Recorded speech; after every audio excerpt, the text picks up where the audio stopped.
Call of Duty Black Ops. As soon as you start this game up, you're put straight into a unique situation, even though it's just the game's menu. You're strapped down into a chair with an IV drip and a machine to your left, as the main CRT TV in front of you gives you your main menu options for the game.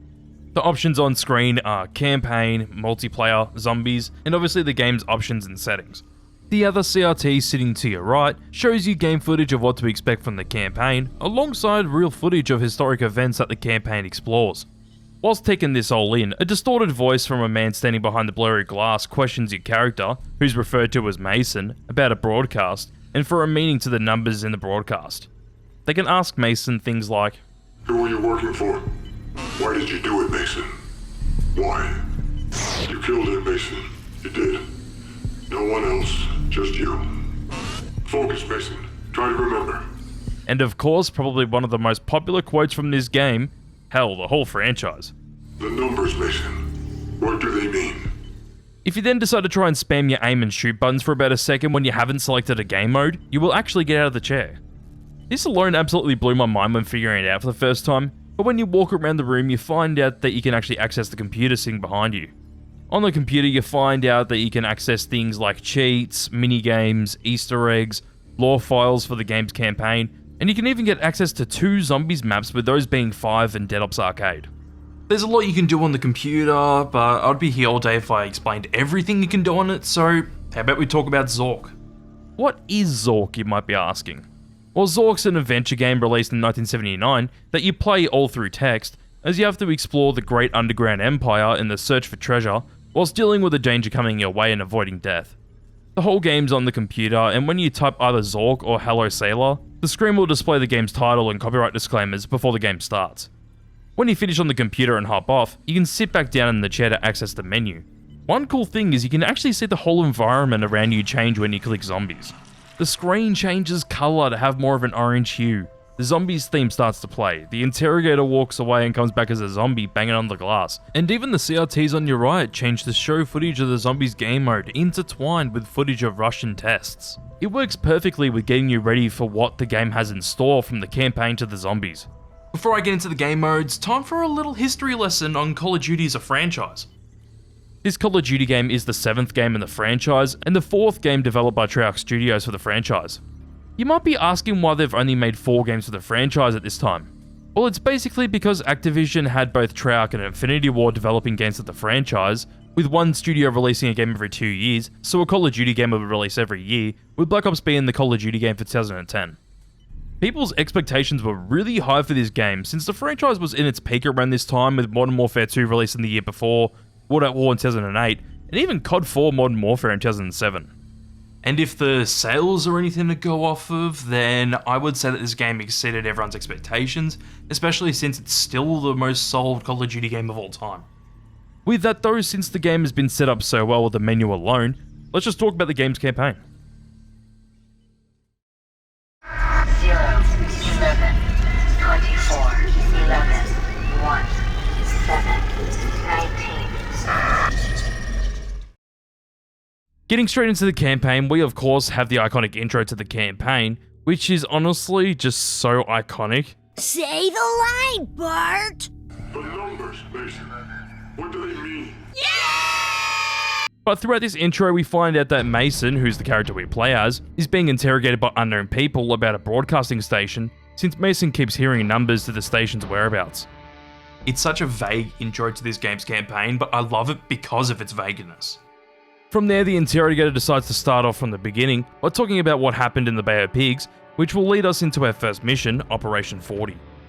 This is an actual thing that happened in 1961, but throughout this game's events, you'll realise that they take real historic events and kind of do their own things with them sometimes. Basically, the Bay of Pigs is a real thing that the US government did against Cuba, where they tried to overthrow Fidel Castro's government, and failed. Back into the game, we see that Alex Mason, Frank Woods, and Joseph Bowman were all tasked with trying to kill Fidel Castro. We see them all at 5 in the morning on the 17th of April in 1961, as they start off with Carlos, who's a bar owner, as he gives them information to infiltrate Fidel Castro's base and kill him. Before I move on, this voice cast is fantastic. Even though a decent amount of the campaign's voice cast are well-known celebrities, such as Alex Mason being Sam Worthington, who's an Aussie playing an American, And also Bowman's voiced by motherfucking Ice Cube himself. I gotta say, James C. Burns is absolutely iconic as Frank Woods, and luckily he did come back as the character in the game's sequel, as well as Black Ops 4, but got replaced when the character showed up in Cold War. Why? Well, I don't know exactly, but the most reasonable explanation to this is that the actor didn't get cast as the character again because most of the people he was working with at Treyarch weren't around anymore, and the new people probably just wanted to cast someone else instead of him. It really wasn't a great idea since he improvised a lot of lines for the character in both this game, Black Ops 2, and even came up with all of his dialogue in Black Ops 4, and with that he really made the character his own, and I guess Treyarch didn't want that. I'm a goddamn onion, Mason. You should know that. I'm a goddamn onion, Mason. What the fuck is... Who the fuck says that? Anyways, from there, as Carlos shows Woods a map of his plans to invade the Cuban base, Cuban soldiers rock up where Woods and Mason take them out. When you kill them all, officers are waiting outside for you, as you have to gun down all the officers coming in cop cars with the help of Woods and Bowman. You literally just have to gun your way through the streets until a few cop cars eventually block your path, where you all have to go into an alleyway to the left and hop in a car to get away. As you're mowing officers down with your car, we see Mason as he's almost passing out, which leads us into another flashback just after what happened, as Woods, Bowman and Mason are about to zipline over the walls into a Cuban base, and eventually go in as airborne US forces start the Bay of Pigs invasion. All I can say up to this point is that the introduction to this game's campaign is fantastic. It's awesome how this game only spends a few minutes to set up the whole story of the campaign, then throws you straight into it, as this whole campaign, besides from the last two missions, are actually flashbacks, since the interrogator is trying to find out the location of the broadcasting station.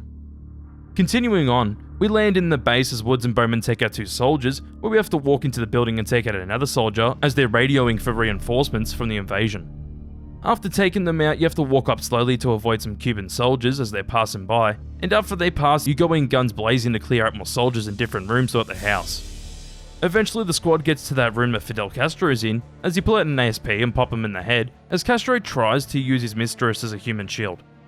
After killing Castro, his mistress tries to pull out a gun and kill you, as she then gets gunned down as well, but we then have to fight through more soldiers to get out of the building. They eventually arrive in a courtyard full of Cuban soldiers, and as you take cover and try to take the man out, Carlos and his men rock up to destroy the BTR-60, which is a type of tank which gives Mason, Woods and Bowman the opportunity to run through the courtyard. They eventually get to a clip as they run down it with a rope to run across an airfield to arrive at a hangar base and on a plane, where you get to control an M60 and mow down Cuban soldiers and vehicles as they try and stop you from escaping. As you nearly escape, Woods notices a bunch of vehicles set up at the end of the runway, where Mason jumps out and uses an anti-aircraft gun to clear the runway for them to escape. When Mason manages to clear the runway, Kravchenko throws Mason to the ground and gets knocked out by a Cuban soldier.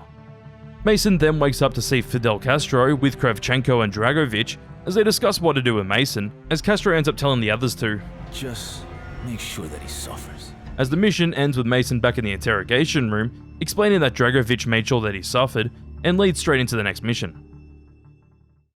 It was a setup.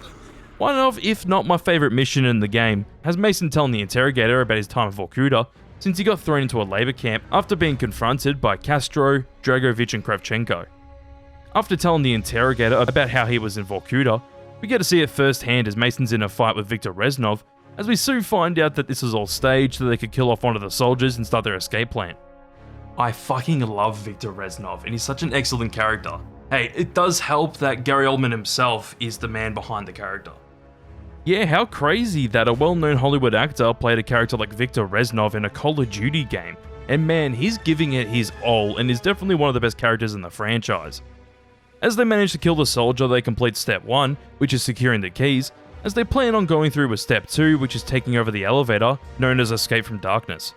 All the steps of their escape plan have names such as Rain Fire, Unleash the Horde, Skewer the Winged Beast, Weld the Fist of Iron, Raise Hell, and Freedom that follow this first step. The prisoners all run for the elevator and eventually take over it after taking out more soldiers, where we get a bit of dialogue from Reznov on the way up to the top of the elevator, and damn, this is one of the only problems with the campaign on PC. Basically, the light doesn't work properly when in a dark area in this game's campaign. It's only a glitch on PC though. So even when I have a light shining on other characters, they will always look dark in these areas, and I find it so odd because this glitch isn't present on the console versions of the game. There are probably mods to fix this issue, but it's kind of annoying to have to use mods to fix a problem with this game's campaign. With the lighting glitch aside, they get up to the top of the elevator, where Sergei, who's one of the prisoners, absolutely fucks this soldier up, as you then get access to the soldier's Makarov pistol. As you take the pistol, you get ready with Reznov and the other prisoners to open the doors and try to make your way to the sniper towers, as you have to defend Sergei and Reznov from incoming soldiers. Eventually, as you get close to the sniper tower, it gets taken down by a rocket launcher, as you then go into a building to commence step 3, which is raining fire on the guard towers with a slingshot on the roof of the building. After taking out all 3, you get to see the other 2 prisoners stand still and just become the typical NPCs, as you all weapon up and shoot your way through more soldiers to go through with step 4.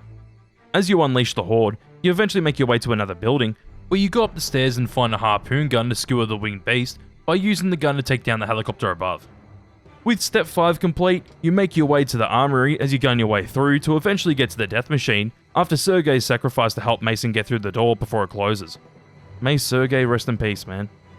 At this point though, you have to go through and help Reznov get a blowtorch, as you have to take out 3 soldiers in full body armor. When you do that, Reznov uses the blowtorch on the metal door to get it open, as you then get access to the death machine, which is a minigun, to mow down more soldiers coming your way. This takes us to step 7, which is literally raising hell with the death machine on the soldiers as your way to escape, but as you're doing that you get knocked out by tear gas. We go back to Mason in the interrogation chair for a moment, as he tells the interrogator about how he was taken out by tear gas, as we quickly go back to Mason and Reznov in Vorkuta. Mason wakes up to see Reznov telling him to get up, as he reveals 2 motorbikes, as this is the final step for their escape, which is freedom, as they try and ride away from all the soldiers. Eventually the 2 of them make their way onto a car with an LMG on the back, and for the non-American people, LMG is a light machine gun, as they catch up to a train. When they catch up, Mason jumps for freedom by escaping on the train, as Reznov lets Mason escape and doesn't come with him. I hear something familiar in the background here. I wonder if it has something to do with the campaign later on. As Mason escapes, we see him in the chair, as the mission ends with him saying that this was the last time he saw Reznov for a while. All I have to say is that I love this mission because it's really fun, and hey, we get the added bonus of introducing Viktor Rezanov into this game. It's pretty much just non-stop shooting throughout the whole mission, as you have to find your way out of Vorkuta, and it's excellent. The ending of this mission is honestly brilliant because it starts to make you question Rezanov's fate, since you don't know what happened to him when Mason jumped onto the train, and kinda just assume that he died. It brings up a lot of questions, so let's continue on to the next mission. But he didn't make it out. USDD starts off with Mason talking about Reznov, as the interrogator says that he was a communist, as Mason gets into talking about how there were other people that he was meant to kill. As Mason says that, we transition to Mason with Hudson on November 10th in 1963, only a month after the last mission, where the 2 of them land near the Pentagon and get taken to the Pentagon by a limo with Secretary McNamara and an unnamed general.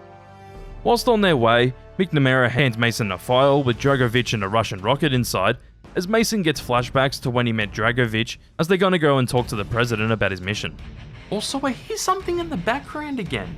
I just love this detail of hearing the numbers again at specific moments throughout the campaign. It really adds up and it's so good. Anyways, they eventually make it to the Pentagon and walk their way through, as Mason commentates their journey in, and hey, there's the Treyarch logo. Nice little detail. Also, when they're on their way to the president, I love the hints that the interrogator gives to their identity with certain lines like, We were watching you the whole time. and also, I was in the Pentagon. it's stuff that you would brush off on a first playthrough. By coming back to this campaign, you realize that you can find out who is interrogating Mason very early on, if you just connect a few dots. After walking through the Pentagon, going down the escalator and through the war room, you end up sitting down to talk to JFK himself, as he explains what he wants out of this mission. Nothing bad ever happens to the Kennedys! Yeah, something like this might seem weird when Mason pulls out a gun on JFK. But I think this is excellent because it makes us realize that Mason's being mind controlled to some extent, where he has some control over it because he decides to not shoot JFK. It seems like he has the power to suppress the mind control that he was under, which is a really cool detail to show us that he was meant to do this as a vision, but never ended up actually going through with it. This mission then ends with JFK just telling Mason to deal with it, which yet again leads us straight into the next mission.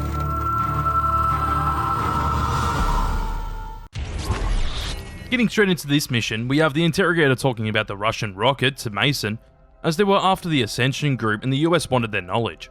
At the same time, they wanted to stop the rocket after Weaver got caught and is being held hostage by Dragovich, so Mason and Woods have to come in and finish off what Weaver started, as we go to the two of them awake after the last mission, going through with this mission. I love all this stuff, especially how the scientists of the Ascension group are actually Nazi scientists that were hired by the Russians in order to try and beat the US with their moon race. I think you all might understand at this point that I love it when this game decides to ground its events in reality by attaching them to real things that have happened in the past. It makes everything in the campaign feel more believable since things like this actually happened. Anyways, the mission starts off with you and Woods slowly moving up to a vantage point, so you can use binoculars to take a look around the area and see what's going on, as they end up seeing Kravchenko as he has Weaver as a hostage, then pulls his left eye out. Woods and Mason then make their way to the base by slowly sneaking around as they radio Bowman, since he's on the mission with them as well. After sneaking around for a bit, you eventually take out two guards and hide their bodies, as you use their uniforms to make your way towards the communications building and catch up with Bowman and Brooks as they take out two guards and do the same thing. You then walk your way up to the building as you take out Russian soldiers and go all the way up to the roof to defend Bowman and Brooks from incoming soldiers with an explosive crossbow. When you take them all out, you shoot a zipline to the building at the back as Mason and Woods go in, take out the soldiers and free Weaver as he comes along with you to stop the rocket launch and kill Dragovich. Mason explains that this is what they were going to do after freeing Weaver whilst in the interrogation chair, as we go back to them all as they're approaching the launch site to gun their way through soldiers and stop the launch. This whole part of the mission has a timer as there's 5 minutes until the rocket launches, but as you get to the control panels for the rocket launch, they all realise that it's too late where the rocket starts to launch. When it does, you have to grab a Valkyrie rocket and shoot it down, and when you do that, you have to gun your way through more soldiers as you're there to finish off all the Ascension scientists. After shooting your way through the underground facilities, you end up at this double door as numbers start to flash on screen as Mason explains the rest of the mission. They basically made their way through as Kravchenko escaped and they blew up Dragovich's limo, as they believe that Dragovich died in the explosion, but Mason didn't believe that they did since they didn't find a body. That's the end of this mission, and hey, the numbers come back again, so I love how they use it at the end of this mission because it makes you think if this really happened or not.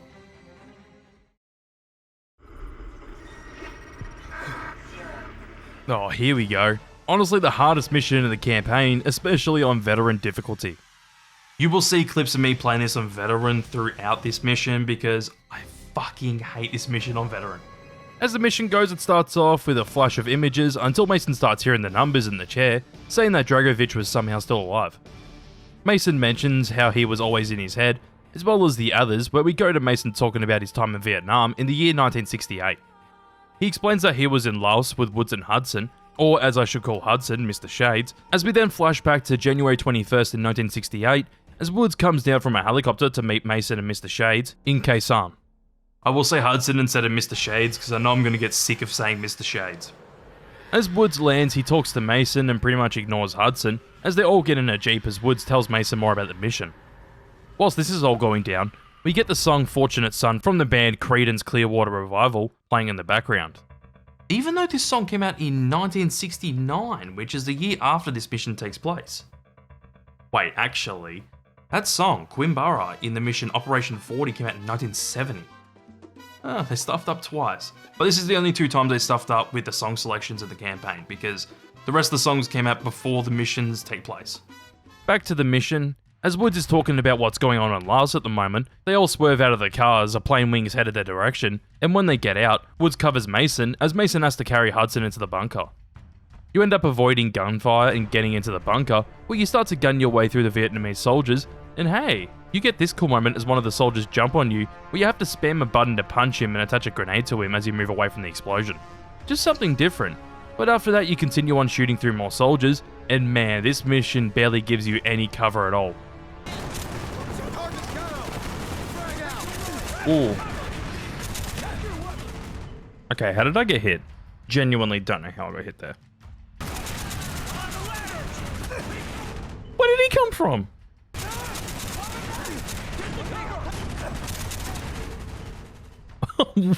What? Dead.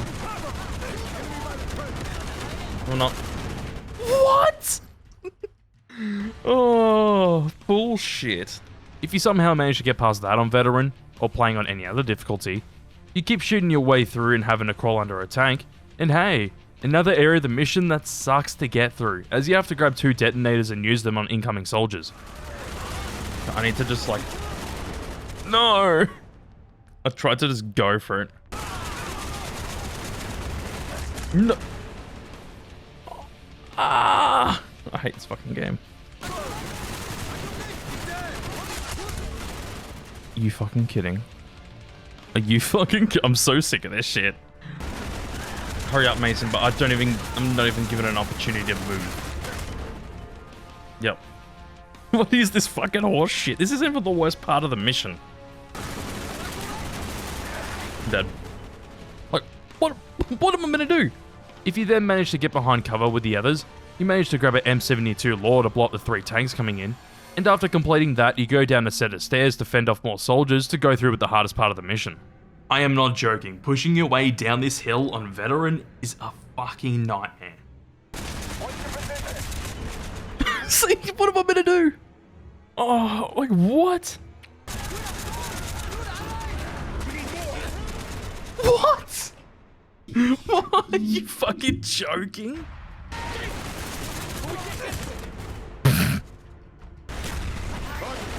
No! See? I tried to dive then. Does not work. For fuck's sake.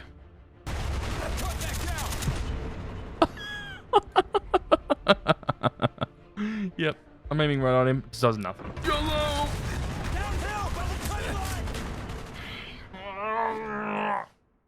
I almost fucking got past too. You think that's bad though? It gets worse when you have to go up to the 3 barrels that are out in the middle of the open and kick them down to the soldiers below. It sucks because you get instantly deleted every time you go up to a barrel to kick them down, even if you try and clear out the soldiers beforehand, so don't expect your AI allies to help you out because they do nothing. If you somehow manage to do all that, the rest of the mission isn't that bad as you just run through to your right to then fight your way up a different hill, and when you get to the top, Mason and Woods get jumped by soldiers, and as one is going to kill Woods, Mason pulls out a python and shoots the soldier. With that interruption, you keep on moving through until you, Woods and Hudson end up at yet another jeep, as Mason gets on the back to clear out soldiers and use Valkyrie rockets to destroy the incoming tanks. You have to get rid of 1 tank first, then 2 tanks, then finally the last wave of tanks is 3 tanks at once, and when you finish that you stop and get out of the jeep, as Bowman comes in from a helicopter where Bowman ignores Hudson as he talks to Mason and walks away with Woods. This is a cool mission, but I hate it at the same time because of how difficult it is on Veteran. This mission is just insanely hard because you have barely any cover throughout the whole thing, and even if you do, the soldiers will just come up to you and kill you without the friendly soldiers even shooting them once, which is insane. I still like this mission because it adds to the overall story and is more enjoyable to play on every other difficulty that isn't Veteran, so let's move along to...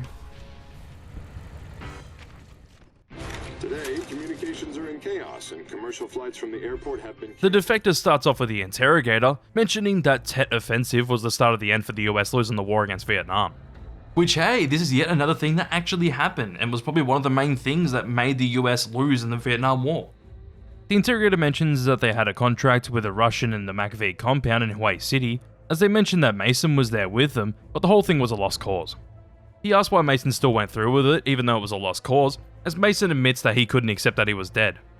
We then go to Hawaii City on the 2nd of February 1968, as the SOG team try and safely land from a helicopter, but as they do it gets shot down as Mason and Woods get flung into a building.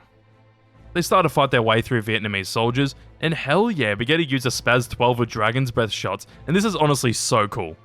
Having a shotgun that makes people burn on impact is really cool as a gameplay mechanic, but I was surprised to find out that this is a real thing. As Mason and Woods are fighting their way through soldiers, they're trying to find the Russian contact and eventually get their contact, but holy shit, it's Reznov? Well damn, I don't think many people expected this after he supposedly died in Vorkuta, but now he's here in the flesh helping Mason out as he wants revenge on Dragovich, Kravchenko and Steiner. Mason then quickly introduces Bowman and Woods to Reznov, as Mason then has to use a radio to signal in a helicopter to clear the path, and as it does, you all move up and fight your way through more soldiers. Eventually you have to use the radio again to destroy an incoming tank, and after doing that you basically just shoot your way through more soldiers again. After you're doing that, you stop at this point where you need to call in a helicopter again to clear your path, and after doing so, you all move through and try to open this door, and manage to get through just in time as a car gets flung your way. When you're inside, you have to yet shoot through more soldiers again, but as you fall through the floor we go back to Mason in the chair, as he says that he couldn't believe that Reznov was the defector, while the interrogator says that he came back for Mason. We go back to the mission as they continue fighting their way through more soldiers, until ending up at this area where they have to defend it for a while. If you manage to defend this area for a few minutes, you then get your chance to escape by running onto a boat and escaping before the whole place blows up. And man, the music's absolutely pumping at the end and it's awesome. Also, as the mission ends, when Reznov's talking, you can hear those numbers again. That's a cool detail, but there's definitely more to it. 4, 0, 14.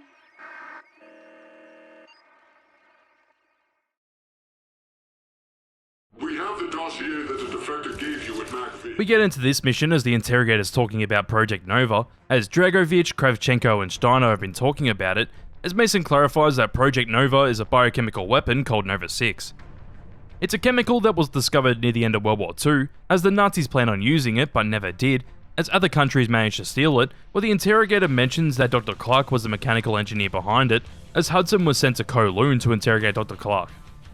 The interrogator then asks what the numbers mean, after Mason says that they already know everything, as we then go to Hudson and Weaver interrogating Dr. Clark in Kowloon City, Hong Kong, on the 9th of February in 1968.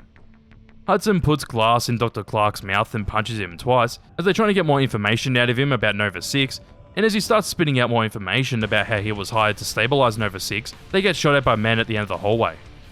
Also, I'm going to interrupt for a little bit, but I honestly never knew until scripting this video that Gary Oldman plays Dr. Clark as well.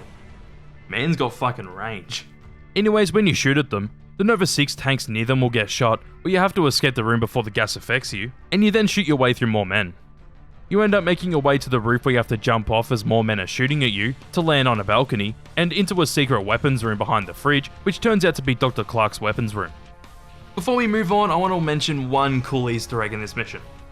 Basically at the start when you get shot at, if you puncture all the Nova 6 tanks, then go to this tape player, you can grab a tape and get it out of the room before being affected by the gas. You can only grab the tape when all tanks have been shot, but from there you get to the weapons room and you can go up to this tape player where you put in the tape. You'll hear some strange noises and then a thunder gun comes out of the wall as you hear a voice say,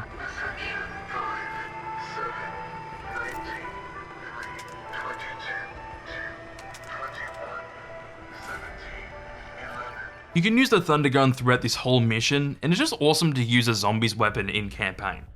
I'll talk more about the weapon itself when we get to the zombies mode, so we'll wait with the thunder gun for now. As you gear up with your new weapons, you have to shoot your way through more men, as you're trying to make your way down the buildings to the ground. Eventually you get stuck at this area where you can grab new weapons, where you have to defend this point from incoming men. After about 2 minutes, Dr. Clark opens the back door, where you then keep on running, and as you get to this roof, you almost slip to your death as Weaver grabs your hand as you grab Dr. Clark's hand, but as you get a hold of him, the man gets headshotted. So as he dies, you just drop the body and keep on moving, as you then get to the ground, and when you do, you have to shoot more men until a van comes in to pick you and Weaver up, as Hudson tells the men in the van that they have to go to Russia, since they just found out about Steiner. Mount Yamato. We know that Jason Hudson briefed you on the intel extracted from Dr. Clark at Kowloon. We go back to Mason in the chair, as the interrogator talks about how Hudson briefed Mason about the information extracted from Dr. Clark at Kowloon, as Mason clarifies what the interrogator said by saying that Hudson said that Clark was insane and fixated about numbers. Not long after that, we hear Mason talking about how Reznov told Mason about Project Nova and Vorkuta, and all about what Dragovich, Kravchenko and Steiner all did in 1945. We then go back to Vorkuta, as Reznov's telling Mason about his experience with Project Nova in 1945, and man, this is awesome. It helps that Gary Oldman's fantastic as Viktor Reznov, but I love how they tie it back into World at War by connecting this biochemical weapon to World War II. Speaking about that, as Reznov's talking about how the Nazis betrayed Russia, we flash back to 1945 on the 29th of October, near the end of World War II in Reznov's perspective, as he's out in the Arctic Circle with a few Russian soldiers near the two broken down ships. Is that Dmitri? Hey, that's cool. I sure hope nothing bad happens to him. He's gonna fucking die. Reznov and the other two men then move to catch up with the other soldiers, as Dragovich and Kravchenko talk to Reznov before getting in a vehicle where Dragovich mentions that they're after one German man only, Friedrich Steiner, as he's agreed to help the Russians with their cause, and he wants Steiner back here unharmed, as Reznov gets in the back of the vehicle, and then they start to drive to find Steiner. As they're driving, Dmitri asks about Stalingrad, since something happened between Dragovich and Reznov. He clarifies, saying that Dragovich and Kravchenko left him and his men stranded without reinforcements when the Germans were attacking them, as he mentions that they're all not to be trusted. I love this callback to World at War where Reznanov's telling Mason about his stories during World War II, as we get to play through those events as well. And it's awesome to play as Reznov being with Dmitri fighting the Nazis and stuff. It's fucking great. They end up arriving at the German base where they plan on finding Steiner, as they have to shoot their way through Nazis.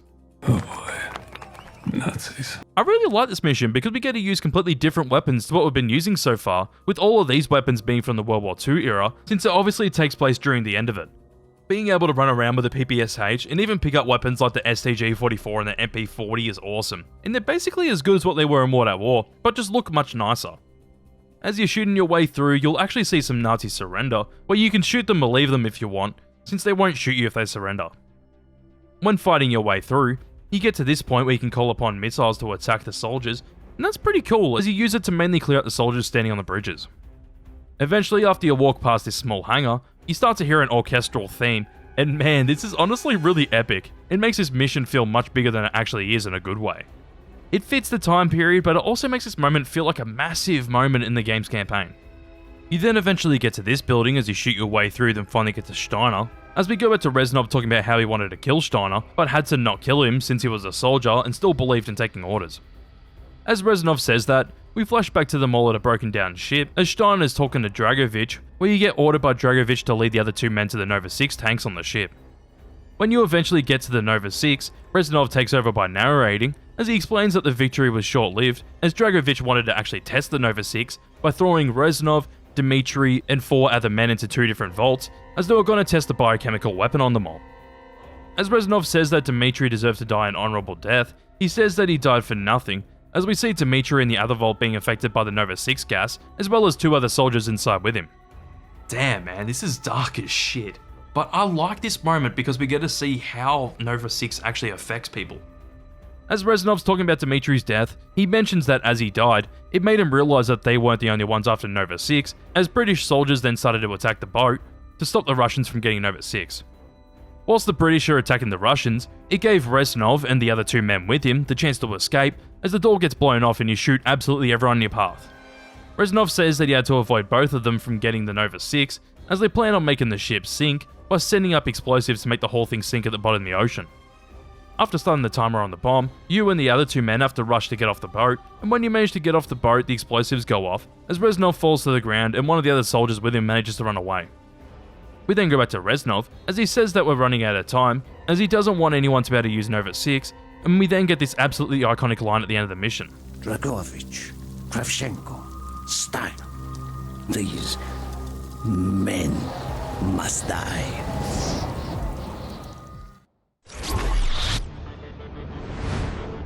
Victor Charlie starts with the interrogator talking about how Hudson's mission finished with them finding out that Dragovich's final plan was releasing Nova 6, and that was his secret weapon.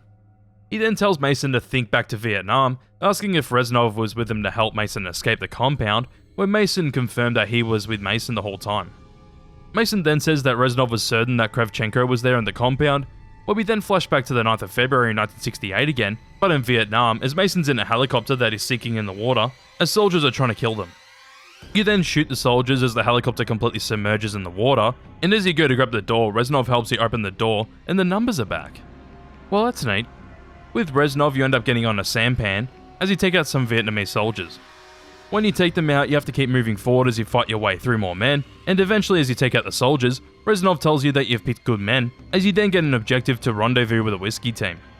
Woods talks to Bowman over the radio as they give each other comms about where to meet, as you, Woods, and Reznov sneak your way to a hut whilst taking out some men on the way.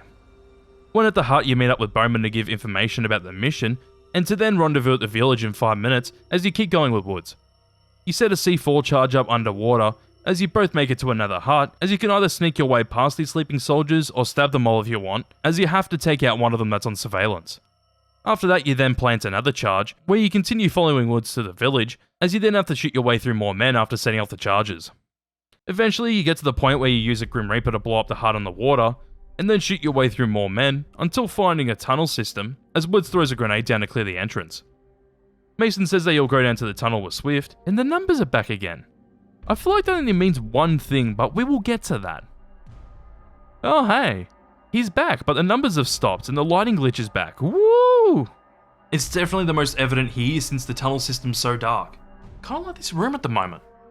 But after you run into Reznov, Swift gets taken out by a soldier, and when you get to this area, Reznov catches up with you and helps you get through to the tunnels. You basically just have to keep shooting your way until you get to a secret Russian base of Kravchenko's, as he isn't there and expects you to arrive, where he sets off explosives with you inside. As the explosives are going off, you crawl your way through until you eventually get to this wall, as you have to dig your way out and then get picked up by Woods in a helicopter and escape. That's it for this mission, but it basically just sets up the fact that Kravchenko knows that you're coming after him, as well as you're trying to stop Dragovich and Steiner's plans. I still really like the mission because it starts to make you question a few different things. You confirmed that Dragovich's second-in-command, Kravchenko, was operating in Laos. We go back to Mason in the chair, as the interrogator says that he confirmed that Kravchenko was secretly working in a base in Laos, as Reznov told Mason that he killed too many people to count. When mentioning Reznov again, the interrogator tells Mason that Reznov is not to be trusted, no matter what he says, as Mason says that he was helpful and led him to Nova 6 and helped him escape. The interrogator gets really mad, saying that there's no time left, until they play the numbers again as Mason starts to hear them in his head, and mentions that, as the interrogator says that it's a broadcast, and that he's been brainwashed. It then goes to a cutscene as the interrogator says that he was headed for Laos, as Hudson told him that a plane carrying Nova 6 crashed in Laos, but keeps getting interrupted by the numbers, as we go back to Laos but 2 days after the last mission. You start off in this little village as the US made it a small base of theirs, where you get on a boat with Woods, Bowman and Reznov, as you control the guns on the boat, as well as Woods and Bowman as they're using Grim Reapers. In the boat, you keep moving forward and shooting through fleets of soldiers, as well as tanks, military bases, and even military boats, as a song from the Rolling Stones called Sympathy for the Devil plays in the background. And this time, the song actually came out before the events of this mission. I'm not a fan of the Rolling Stones, but licensed music like this works because it's from a time period that you're actually playing in, and would have been one of the most popular songs at the time, so it really immerses you in this environment.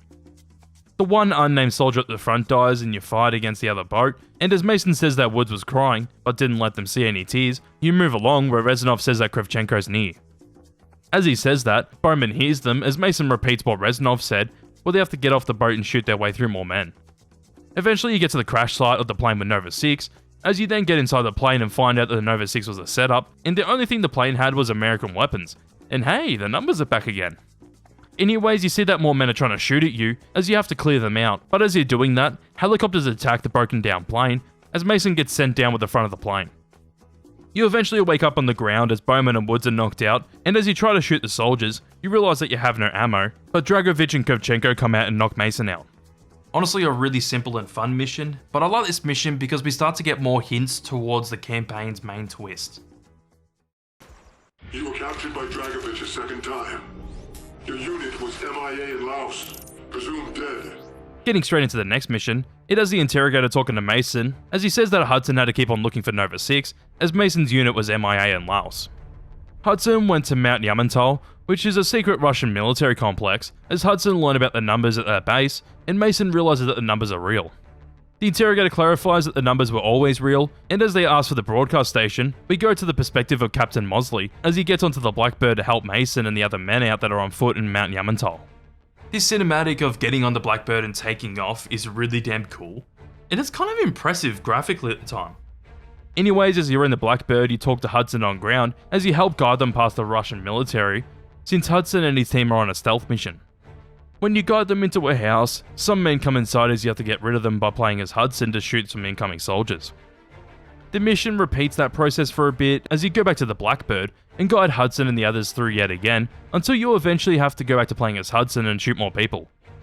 You only do it twice, and after that you move the men north where you hear the interrogator say that Hudson's led the attack on Yamantol, as you go back to playing as Hudson, as him and his men are waiting to move to the military base, as soldiers are walking by. When they're gone, you slowly make your way to the cliffside, as you then make your way down it and eventually take out a few men as you use your ropes to swing into a building and keep on moving. You then take the stairs down to sneak your way through until you eventually get noticed by the soldiers, as you have to shoot your way through to the base. You get to use the explosive crossbow during this, and hey, it's the Modern Warfare 2 nuke sound effect being used as the base's alarm. As you take those men out, you make your way into a building, where you of course shoot your way through and eventually shut down the radar dish, and as you're leaving, an avalanche occurs, as you have to dive off the cliff and use your parachute to land down below. When you do that, you have to fight your way through more men, until you eventually make it to a facility with a map of the US showing, where the Russians plan on setting off Nova 6, as Steiner talks to Hudson and his men in the building, saying that he has sleeper cells ready to set off to Nova 6, and that he's the only one that can tell him how to stop the broadcast. As that happens, the door opens as you have to shoot your way out of the hangar base or factory? Either or either, they both look pretty similar. But you eventually make it to a truck with a gun on the back as Hudson and his men escape. Dragovich is fully weaponized and deployed Nova 6. We continue on with the campaign as the interrogator tells Mason the information we just found out, as they say that Mason knows about the sleeper cells, and they use the numbers to tell him where they are. The interrogator seems to be getting really desperate, as they become quite aggressive since Mason doesn't know where the broadcast station is, and Mason then starts talking about Dragovich all of a sudden, as the interrogator realizes that Mason's mentally gone at the moment. We then flash back to Mason and Woods and Laos, as they've been taken captive, as the soldiers tell Bowman and Mason to shoot the Python pistol in front of them, as a game of Russian roulette. Bowman doesn't back down and he says so, and when he does, this happens. You don't scare me. Communist piece of shit. Bowman! Bowman! You fucking son of a bitch! This moment's really neat because it makes us understand how much danger the main characters are in with Bowman dying, but Sam Worthington's reaction is never not funny. You fucking son of a bitch! I'm sorry, but it's honestly hilarious. You fucking son of a bitch! As Ice Cube dies, Woods gets put in Bowman's chair, where he's forced to shoot himself, and when he does, nothing fires, but they know that the next shot has a bullet in it, so when Mason goes for it, he manages to shoot the soldier next to him, and take out the rest around him. Woods and Mason then take their weapons and start shooting their way out of there, as they eventually shoot the Russian that killed Bowman at the exit of this base. When they get out, they shoot their way through more men to get control of the helicopter, and shoot their way through some military bases, as well as some tanks and other helicopters. As you shoot your way through them all, you eventually land down as you hear the numbers again, and when you land, you go with Woods to shoot your way through into a cave, with a cell full of POWs, as you then free them, and oh shit, Reznov was in there? But the numbers came back as he gets freed. Interesting. Woods then asks what the hell Mason's doing, as they should be freeing the POWs instead of getting them to help shoot their way to Kravchenko. You eventually then get into the room where he is, and as you open the door you get whacked by Kravchenko with a chair, as Woods comes in and throws him and Kravchenko out the window after stabbing him and Kravchenko setting off a grenade. When that happens, we hear Woods ask if he's okay as a shadow that's standing in front of him, but we see that it's actually Reznov as he helps Mason up and says that Kravchenko is dead, as they find files which leads them to Rebirth Island, which also leads us into the next mission. Dragovich, Krashenko, Stein, all must die. For God's sake, where is the number station? All must die. After you left Kravchenko's compound in Laos after your team were killed, you went rogue. No. He starts us back off in the interrogation room, as the interrogator says that Mason went rogue as his team died, where Mason says that he had to get to Steiner. The interrogator then says that Hudson and his team were already on a mission to get Steiner from Rebirth Island, as Mason says that the numbers would tell him to kill Kravchenko, Dragovich, and Steiner. We go to another cutscene as the interrogator says that they were all out of options, and Mason then says that we had to go to Rebirth Island, where he clarifies that it was him and Reznov, as they both wanted the same thing. As Mason says that, we flash back to Rebirth Island, as the two of them arrive on the 23rd of February 1968 in a shipping container. When they land on the ground, they eventually sneak their way in by taking out a guard with a tomahawk, as the both of them start to sneak their way around the island. While sneaking their way through, they eventually get weapons and start to get into the lab by sneaking in through the roof and shooting their way through the lab facilities. You eventually get through the labs and into the main control center, and after you shoot your way through there, you find one final door, as you see Steiner on the radio to Dragovich, as he's shocked to see you. Mason then grabs him and throws him into the chair, and as he's thrown into the chair after Steiner says to Mason that he doesn't know what they did to him, Reznov starts beating up Steiner, and this moment is iconic. I do not care about no one. My name is Victor Reznov. And I will have my revenge! Yeah man, this shit goes so hard. As that happens, we go back to Mason saying that's how he remembers Steiner dying, as Reznov killed him right in front of his eyes, as the interrogator says that Mason killed Steiner and Hudson saw it all. We then get to play as Hudson again, as we see him with the CIA as they shoot their way through the incoming soldiers to try and get to Steiner. As he's shooting your way through, this background music honestly kicks ass and I love it. You eventually have to put on a mask to not get affected by the Nova 6 gas that's released on you, but you still keep shooting your way through more men. Eventually you get to this area as you have to use the Strela 3 to shoot down the helicopters, and after you do that you get more closer to the base as you eventually get inside. You then get to see that Mason's on Rebirth Island with you as he's shooting through everyone and trying to get to Steiner as you go through the labs and eventually end up on the other side of the room that Steiner's in. As you get there, you see that Mason is the one about to shoot Steiner as you break down the glass and stop Mason by knocking him out as he shoots Steiner then Weaver. If we actually go back to where Mason first got in there as Reznov was about to shoot Steiner, we actually get to see Hudson and Weaver in the background trying to break down the glass as the cinematic ends as they break through. Such a little detail, but it's really cool. Anyways, Hudson realizes that Reznov was never there, as he didn't believe what happened to Mason until seeing it right before his eyes right now, as they all move out with Mason knocked out. What the hell did they do to you, Mason? Mason, my friend, tell me. Oh yeah, here we go. This mission starts with Reznov giving a speech about how everything you do is buried in lies of corrupt men, and that he has a thirst for vengeance, then mentions that Dragovich, Kravchenko, and Steiner all must die. When that speech ends, the two people behind the microphone are arguing, as one of them says that they have one more card to play, as Hudson comes into the interrogation room telling Weaver that he failed. We then see Weaver saying that if he wants to die with Mason, that's his choice, as he then leaves, where Hudson gets mad at Mason as he throws one of the TVs down, wondering why Mason can't remember.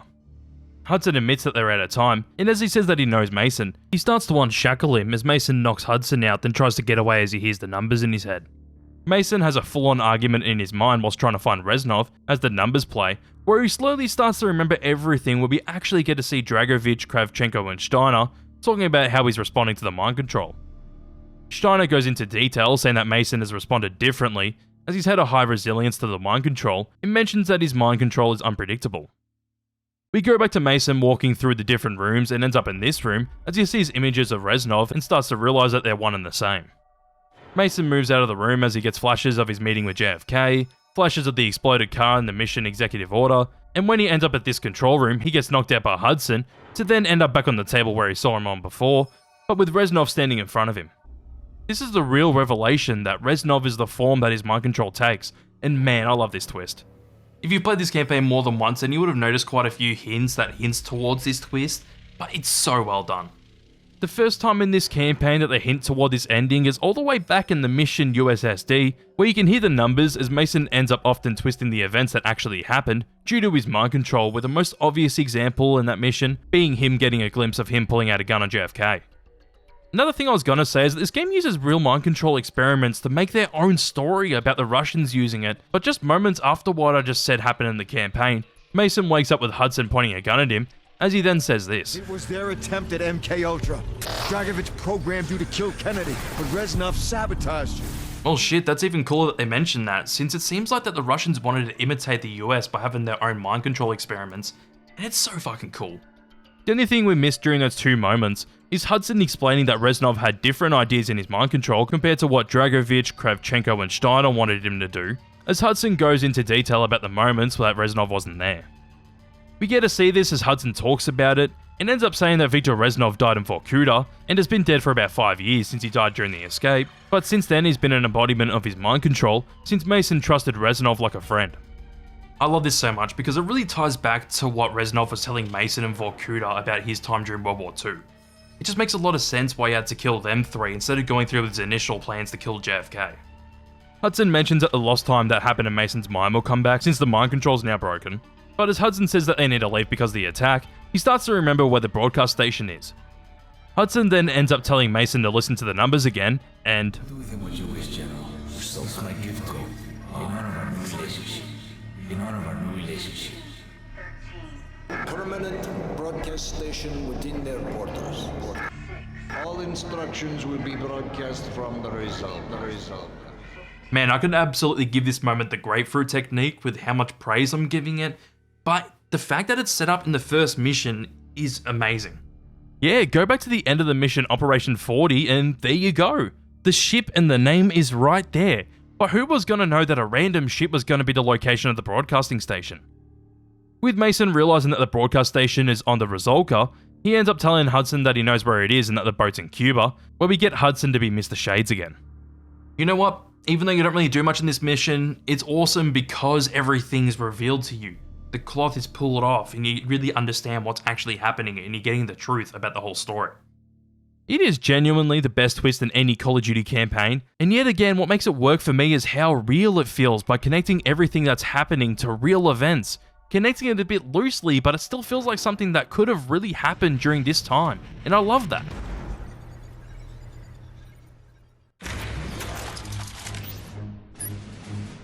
Alright, the final mission of the campaign. And this mission starts off with a quick cutscene that recaps everything that's happened until now, as we're about to go and stop Dragovich from releasing the Nova 6 on the Rozalka, and man, this cutscene's awesome.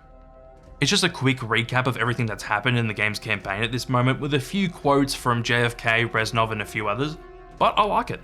Anyways, when the cutscene ends, we're in the Gulf of Mexico on the 26th of February, as Mason, Hudson, and the rest of the Alpha team start to attack the Rozalka in helicopters. You're obviously controlling Mason as you have to shoot many different targets, such as people on board the ship, as well as their defensive weapons, before having the space to land on the boat. As you take out all the targets, you then get onto the boat where you almost fall off because your helicopter gets shot down, but you manage to climb back on and start shooting your way through more men. Your mission is to rendezvous with Weaver on the below deck, where you end up doing so after shooting your way through the deck and getting rid of the men on there as well. When they're all cleared out, Hudson starts to tell everyone what's going on in the mission, as Mason and Hudson are going to go and dive down to the secret base under the Rozalka and kill Dragovich before the US blow up the ship in 15 minutes from now. Hudson tells Weaver to get out, as Hudson and Mason then dive down to get to the other base below with a few other men, and eventually when they get inside they load up to get ready to shoot their way through again. As you're moving your way through, you start to notice that water's making its way into the building, and eventually as you get into this hallway the room gets flooded. You and your team manage to get out of the water and keep moving your way through, and man, this music yet again is fucking awesome. With the ominous music blasting, you end up making your way to the control center, and as Mason's about to turn off the broadcast, he almost falls down as Dragovich approaches him with a pistol. As he does, Hudson comes out and shoots at Dragovich, and when he does that, Dragovich comes to you as you pull him down with you, and hell yeah, this is satisfying. Being able to drown Dragovich to death after what's happened is quite satisfying. But when you do that, Hudson tells you that you need to hurry, as the both of you manage to swim your way out of the base, where we hear Reznov congratulate Mason for killing Dragovich. The campaign then ends with full-on military propaganda, as Weaver pulls you up onto the boat saying that you did it, and even though this feels like military propaganda, it's still really damn cool, I don't care what anyone says. As that ends, we get a cutscene of a woman reading a broadcast of numbers, as it then transitions to clips of JFK with Mason saying a few numbers, then talking about the JFK assassination that happened by saying 6.5mm, 1122, Texas. Which is talking about the caliber bullet that Lee Harvey Oswald used, the date of the assassination, and the location. The cutscene ends with Mason saying Ascension, as this makes you question if Mason actually killed the president instead, which leads you into the game's credits. Sympathy for the Devil plays again in the credits, and a certain song I really don't like, but as they wrap it up you get thrown into one of the zombies maps, which is 5. I will talk about 5 in the zombies section since it's obviously a zombies map, but I like how this game's campaign decides to take the World at War route by throwing you into zombies at the end of the campaign.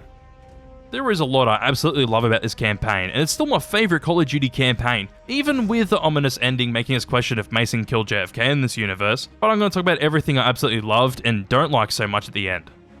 With that, there's a lot more to talk about this game, so let's start off with the 0, 11, 24, 11, 1, 7, 19.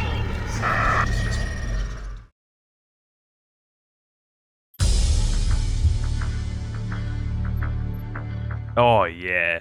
Opening up multiplayer, the music's already pumping, and this is just so iconic. From the music to the simplistic menu, it really sets you up for what to expect. Your options in this menu are play, operations, theater, settings, mods, main menu, and quit, with each section having a few things to them. If you go into play, you have different options such as player match, which is server browser on PC, ranked match, wager match, combat training, and private match.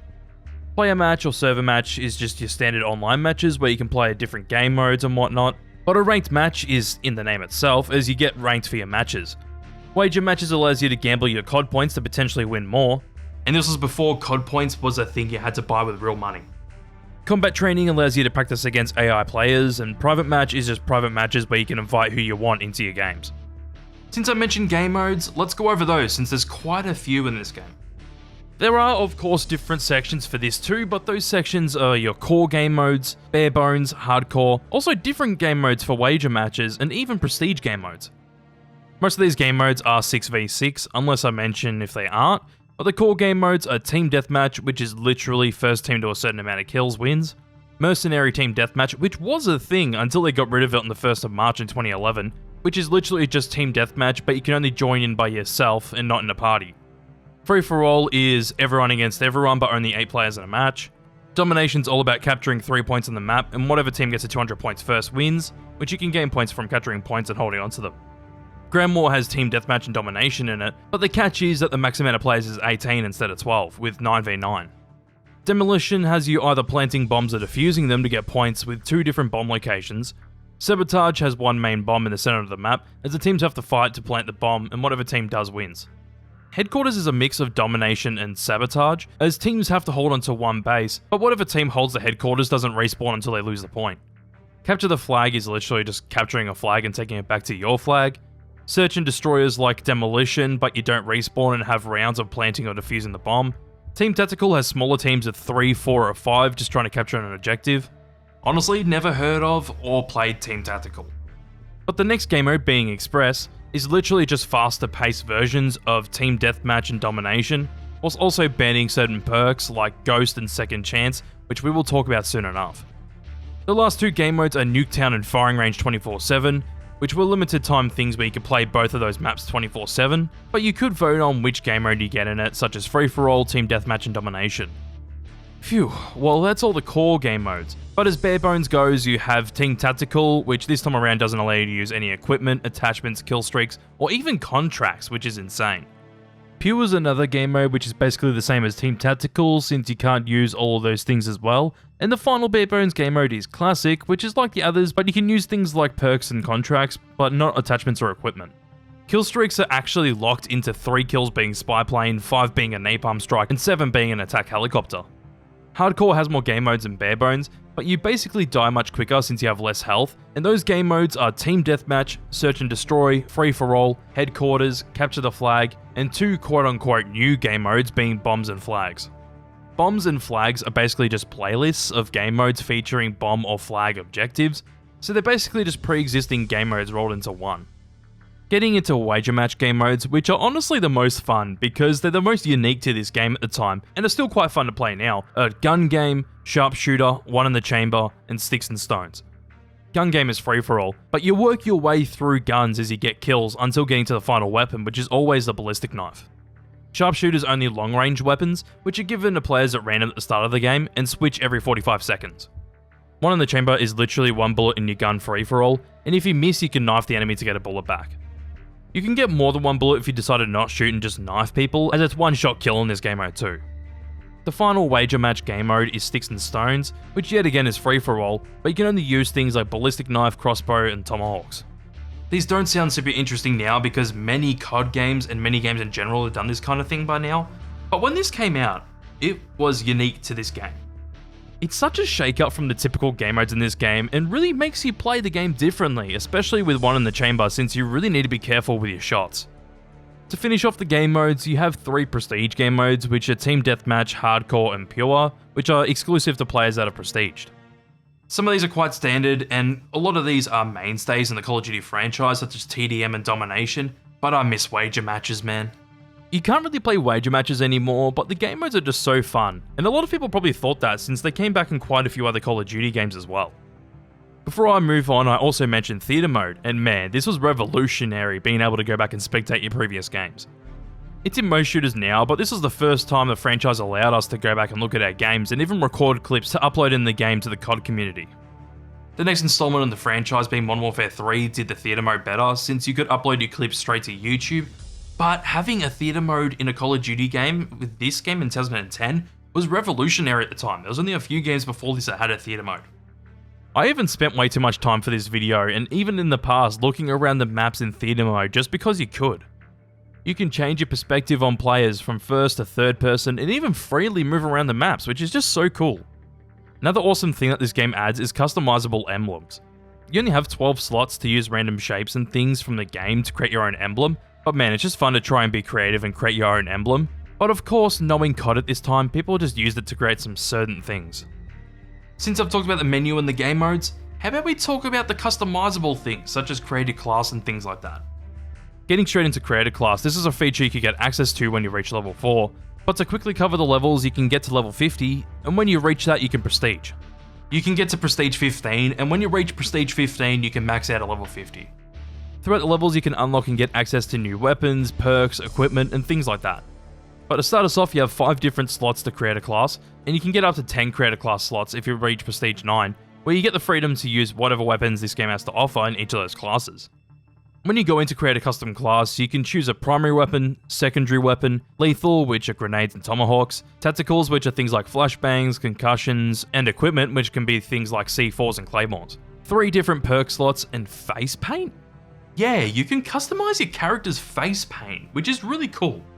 Whilst looking through the many choices of face paint for your character, you can see what they look like in different teams by clicking this little box under the rotate buttons for the character, and man, I wish other COD games around this time did this. It's such a small thing, but it was the start of actual customization for the character you're playing.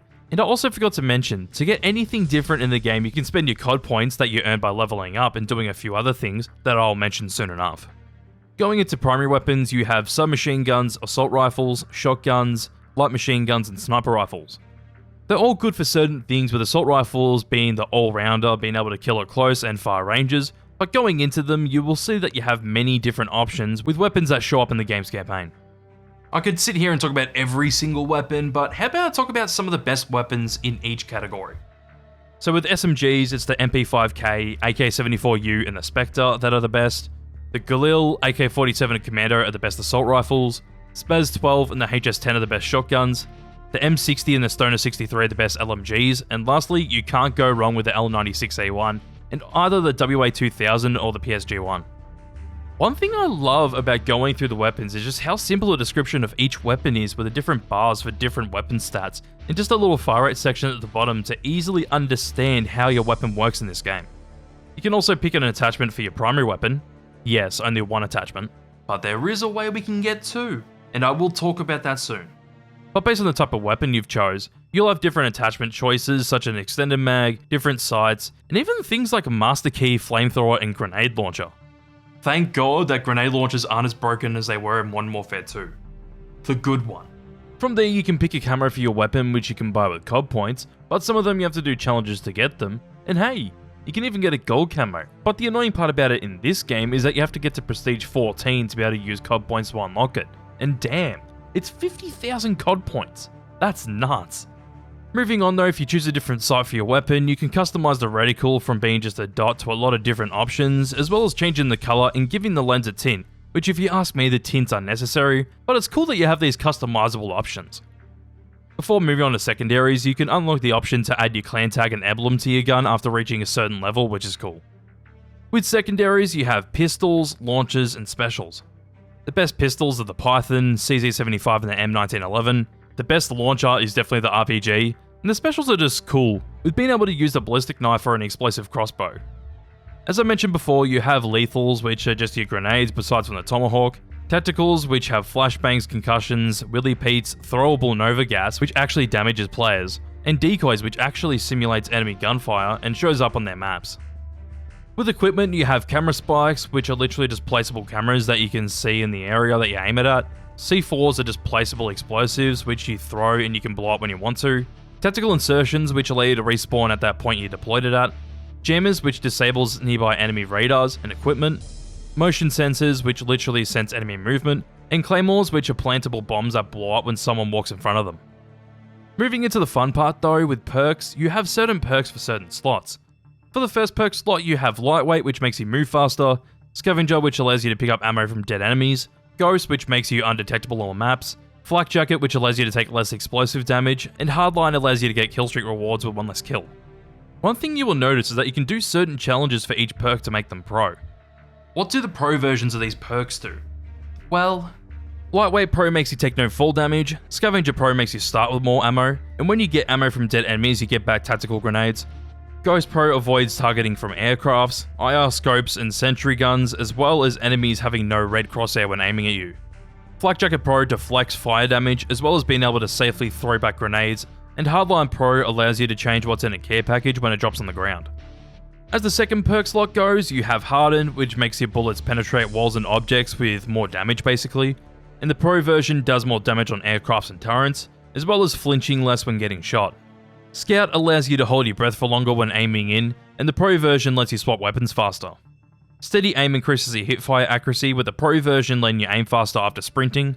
Sleight of hand reloads your weapons faster, and the Pro version makes you aim down sights faster, but not with snipers for some reason. And the last perk being Warlord allows you to equip 2 attachments, and the Pro version starts you off with an extra lethal and tactical grenade. As I mentioned earlier, this is the way to get a second attachment on your main weapon. Moving on to the third slot of perks, you have Tactical Mask, which protects you from Nova Gas, with the Pro version reducing the effects of flash and concussion grenades, as well as revealing the position of the person who threw the grenade. Marathon allows you to sprint for longer, with the Pro version allowing you to sprint forever.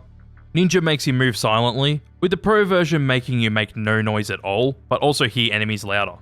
Second Chance lets you pull out your pistol before dying, with the Pro version letting you survive for longer, and even being able to be revived, as the last perk is Hacker, which lets you detect enemy equipment, explosives and turrets, and the Pro version allows you to sabotage the enemy's equipments and turrets, and also be invisible to motion sensors. Since we're just finished up with all the perks, let me say that the most annoying perks are Flak Jacket, and by far the worst, without a fucking doubt, is Second Chance. Being able to stay alive for longer and still being given a chance to kill the enemy before dying and even getting revived if you have the Pro version is insanely annoying and honestly broken. If you use this perk, the darkest pit of hell is waiting for you. I still really like this perk system because it's very simple and straightforward, and to even get those Pro versions of the perks, it's so simple because the game literally tells you the 3 challenges you need to do for every perk to get the Pro versions of them. I miss the simplicity, man, because so many shooters these days have to make things so complicated. And with shooters being so complicated now, it's only really pro players that can really understand the game inside and out. Casuals can't really get that anymore. I just really enjoy this, and speaking about enjoying the game, how about we talk about the maps, starting off with the maps that came with the game. Alrighty, so as the base maps go, this game gives us 14 multiplayer maps to play on, with those being Array, Cracked, Crisis, Firing Range, Grid, Hanoi, Havana, Jungle, Launch, Nuketown, Radiation, Summit, Villa, and WMD. I will go in depth about every map in this game, but I want to say straight out, the best maps in this game are Firing Range, Summit, Jungle, and of course the map that's been brought back 100 times now, Nuketown. Starting off with the raid, this map takes a lot of design from the campaign mission WMD, as it actually takes place on Mount Yamantau as well. Wait, there's actually a map called WMD, but this map follows the campaign mission WMD. How does that make sense? What? They both take place on the campaign mission WMD? Are they different parts of the map? Ah, okay. As the map plays, you have your traditional 3 lanes with one to the left, middle and right of the map, but you still have this little area where you can get through on the left, and you can also go through the map in this building that houses the relay dish, either underground or just by walking through the building. It's quite a big map, and you're either fighting your way downhill or uphill depending on which side of the map you're on. This is a pretty solid map, but really isn't the best because personally this map's just too big. Also, you can dolphin dive? That's a new for the franchise. Moving on to Cracked, this mission is heavily based on the campaign mission The Defector, with the map taking place in Hue City, as well as even having some areas of the map looking like it was ripped straight out of the campaign. This is straight up a traditional 3-lane map, since there are 3 main paths you take, but this map's actually quite small and doesn't even have much cover near the middle of the map, unless you're hanging to the left or the right sides of the middle of the map. I gotta say I'm not a fan of this map because this map just feels so messy with no real rhyme or reason. It feels all over the place, it's really weird to play. That can work, but with this map it really doesn't work for me. Probably one of the least favourite base maps. Going into Crisis, it follows the design of the campaign mission Operation 40, but with quite a few changes since the map doesn't have buildings that look exactly the same as the mission, but still takes design choices from that map and even takes place in Cuba. This is a medium-sized map, but with the middle path you can either go on ground or to this building on the left, or up the mountain on the other side to get to the middle of the map on top. I used to get this map quite a lot, and you know what? It's pretty similar to Array in my eyes. Just a bit too big, but besides from that, it's a solid map. Oh yeah, now we're talking. Now we get to talk about one of my favourite maps being Firing Range. This map doesn't take anything from the campaign, but instead just creates a map completely based around a firing range with different targets laid out around different areas of the map, and it's great. It's a smaller map that follows the 3-lane structure to a T, but you'll find that most people push through the middle and don't really take the left or right paths that often, even though those paths are great as well. I just love how unique this map is to the rest of the maps in this game, and arguably the franchise, since this feels like a map that just had fun with its design, and really shows that since it looks unique and is really fun to play. No wonder why they made a 24/7 game mode of this map. Moving into the next map though, with Grid, this map's okay.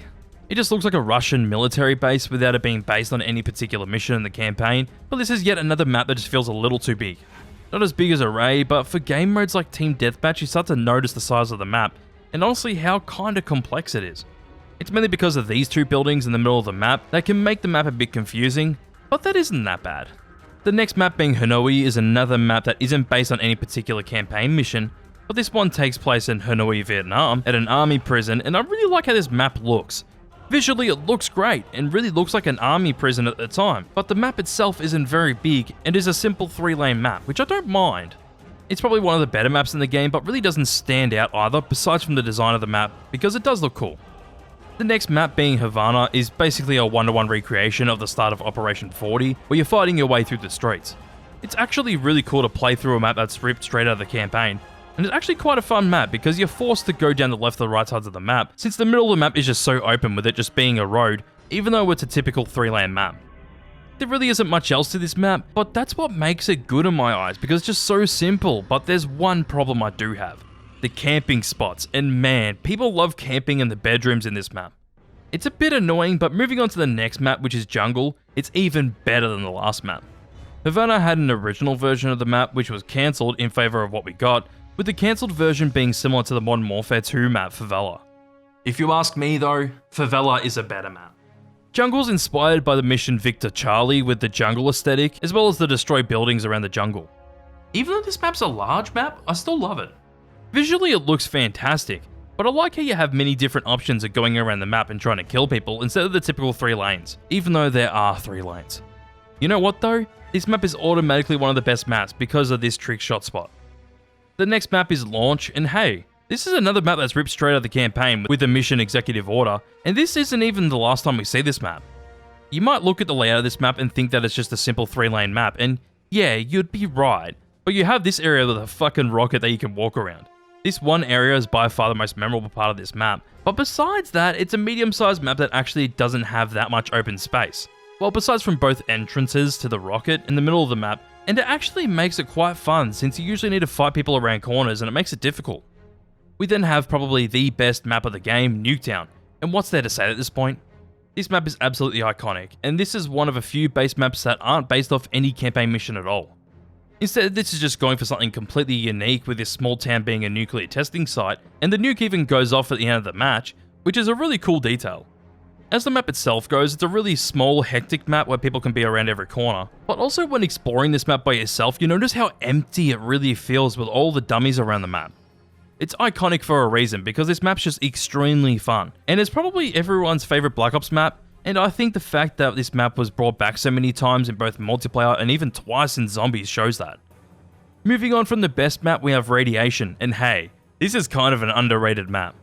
It's really nothing special and takes some inspiration from the campaign mission Vorkuta without the snow, but it's cool that you can go your typical 3 lanes but also underground. You can even open up the hatch in the middle of the map to reveal the underground path, which isn't very useful, but it looks cool. I don't have too much to say, but the map plays alright. I just think that it's a little bit too big. We then have Summit, and man, this map's fucking cool. It's a third map based on the mission WMD, but this map does it the best. It's got your usual 3 lanes and it's a medium-sized map, but the map visually just looks fantastic. Even though we have a few different snow maps, this one really stands out to me and it's actually quite fun since the middle of the map has some really close quarters areas, and that's where you're usually fighting in each game, and it's fun. The map layout is really simple, but hey, this map also has this secret little gimmick as you can actually jump into this cable car that's hanging outside the map. If you miss it though, you just fall to your death. Next map is Villa, and I actually quite like this map. Plays quite well, but it doesn't visually look amazing since it's basically just Operation 40 and is heavily inspired by the buildings you enter in that mission. I seem to get this map quite a lot when playing multiplayer, but hey, it's a solid map, so I can't complain. The last base map in Black Ops is, well, WMD, obviously being based off the mission of the same name, but also having a bit of Vorkuta sprinkled in there, and this map is just too big. It looks really nice, but it feels like you have to go right in the middle of the map to get into a fight because no one usually goes to the left or the right lanes because they aren't very great. The middle of this map is actually pretty good, but the rest of the map is just there and it doesn't really get used much at all. This ain't the worst map without a doubt, but you know what? None of these maps are bad at all. I know there are other games with more memorable multiplayer maps, such as the previous game Modern Warfare 2 with maps like Terminal and Rust, but Black Ops still has some amazing maps like Firing Range, Jungle, and especially Nuketown. You all forget that games like Modern Warfare 2 have some bad multiplayer maps. Like hey, that has Wasteland, Underpass, and hey, even Derail is worse than any of the maps in this game. And I think that's overhated, that map. It's actually not that bad. This game's just really consistent in quality as the maps go, because I genuinely don't hate any of the maps like I do in most other entries in the franchise, as I mentioned before using Modern Warfare 2 as an example. I just find that really good because you aren't going to find yourself playing a map that you hate, and even if it's one of the weaker maps, people will usually just try and vote for a better map after playing that one match of the not so good maps. Most of these maps are just fun, and some of these maps even manage to add cool and unique things that this franchise hasn't tried before this. So how about we go over the DLC maps quickly? Alrighty, so of course it's a COD game and we get DLC maps, but instead of having 4 DLCs for multiplayer, we actually have 3, with the final one being an exclusive Zombies DLC. With that, each DLC gave us 4 maps with a total of 12 DLC maps being released for Black Ops, and that list is Berlin Wall, Convoy, Discovery, Drive-In, Hangar 18, Hazard, Hotel, Kowloon, Silo, Stadium, Stockpile, and Zoo. The first 4 with the first strike pack were Berlin Wall, Discovery, Kowloon, and Stadium. Berlin Wall has us at, well, the Berlin Wall, and I find this map to be quite unique because you really only have 2 lanes to go down, and those being the left and the right. If you try to go through the middle of the map, you'll get gunned down by these turrets, as the middle of this map is known as No Man's Land.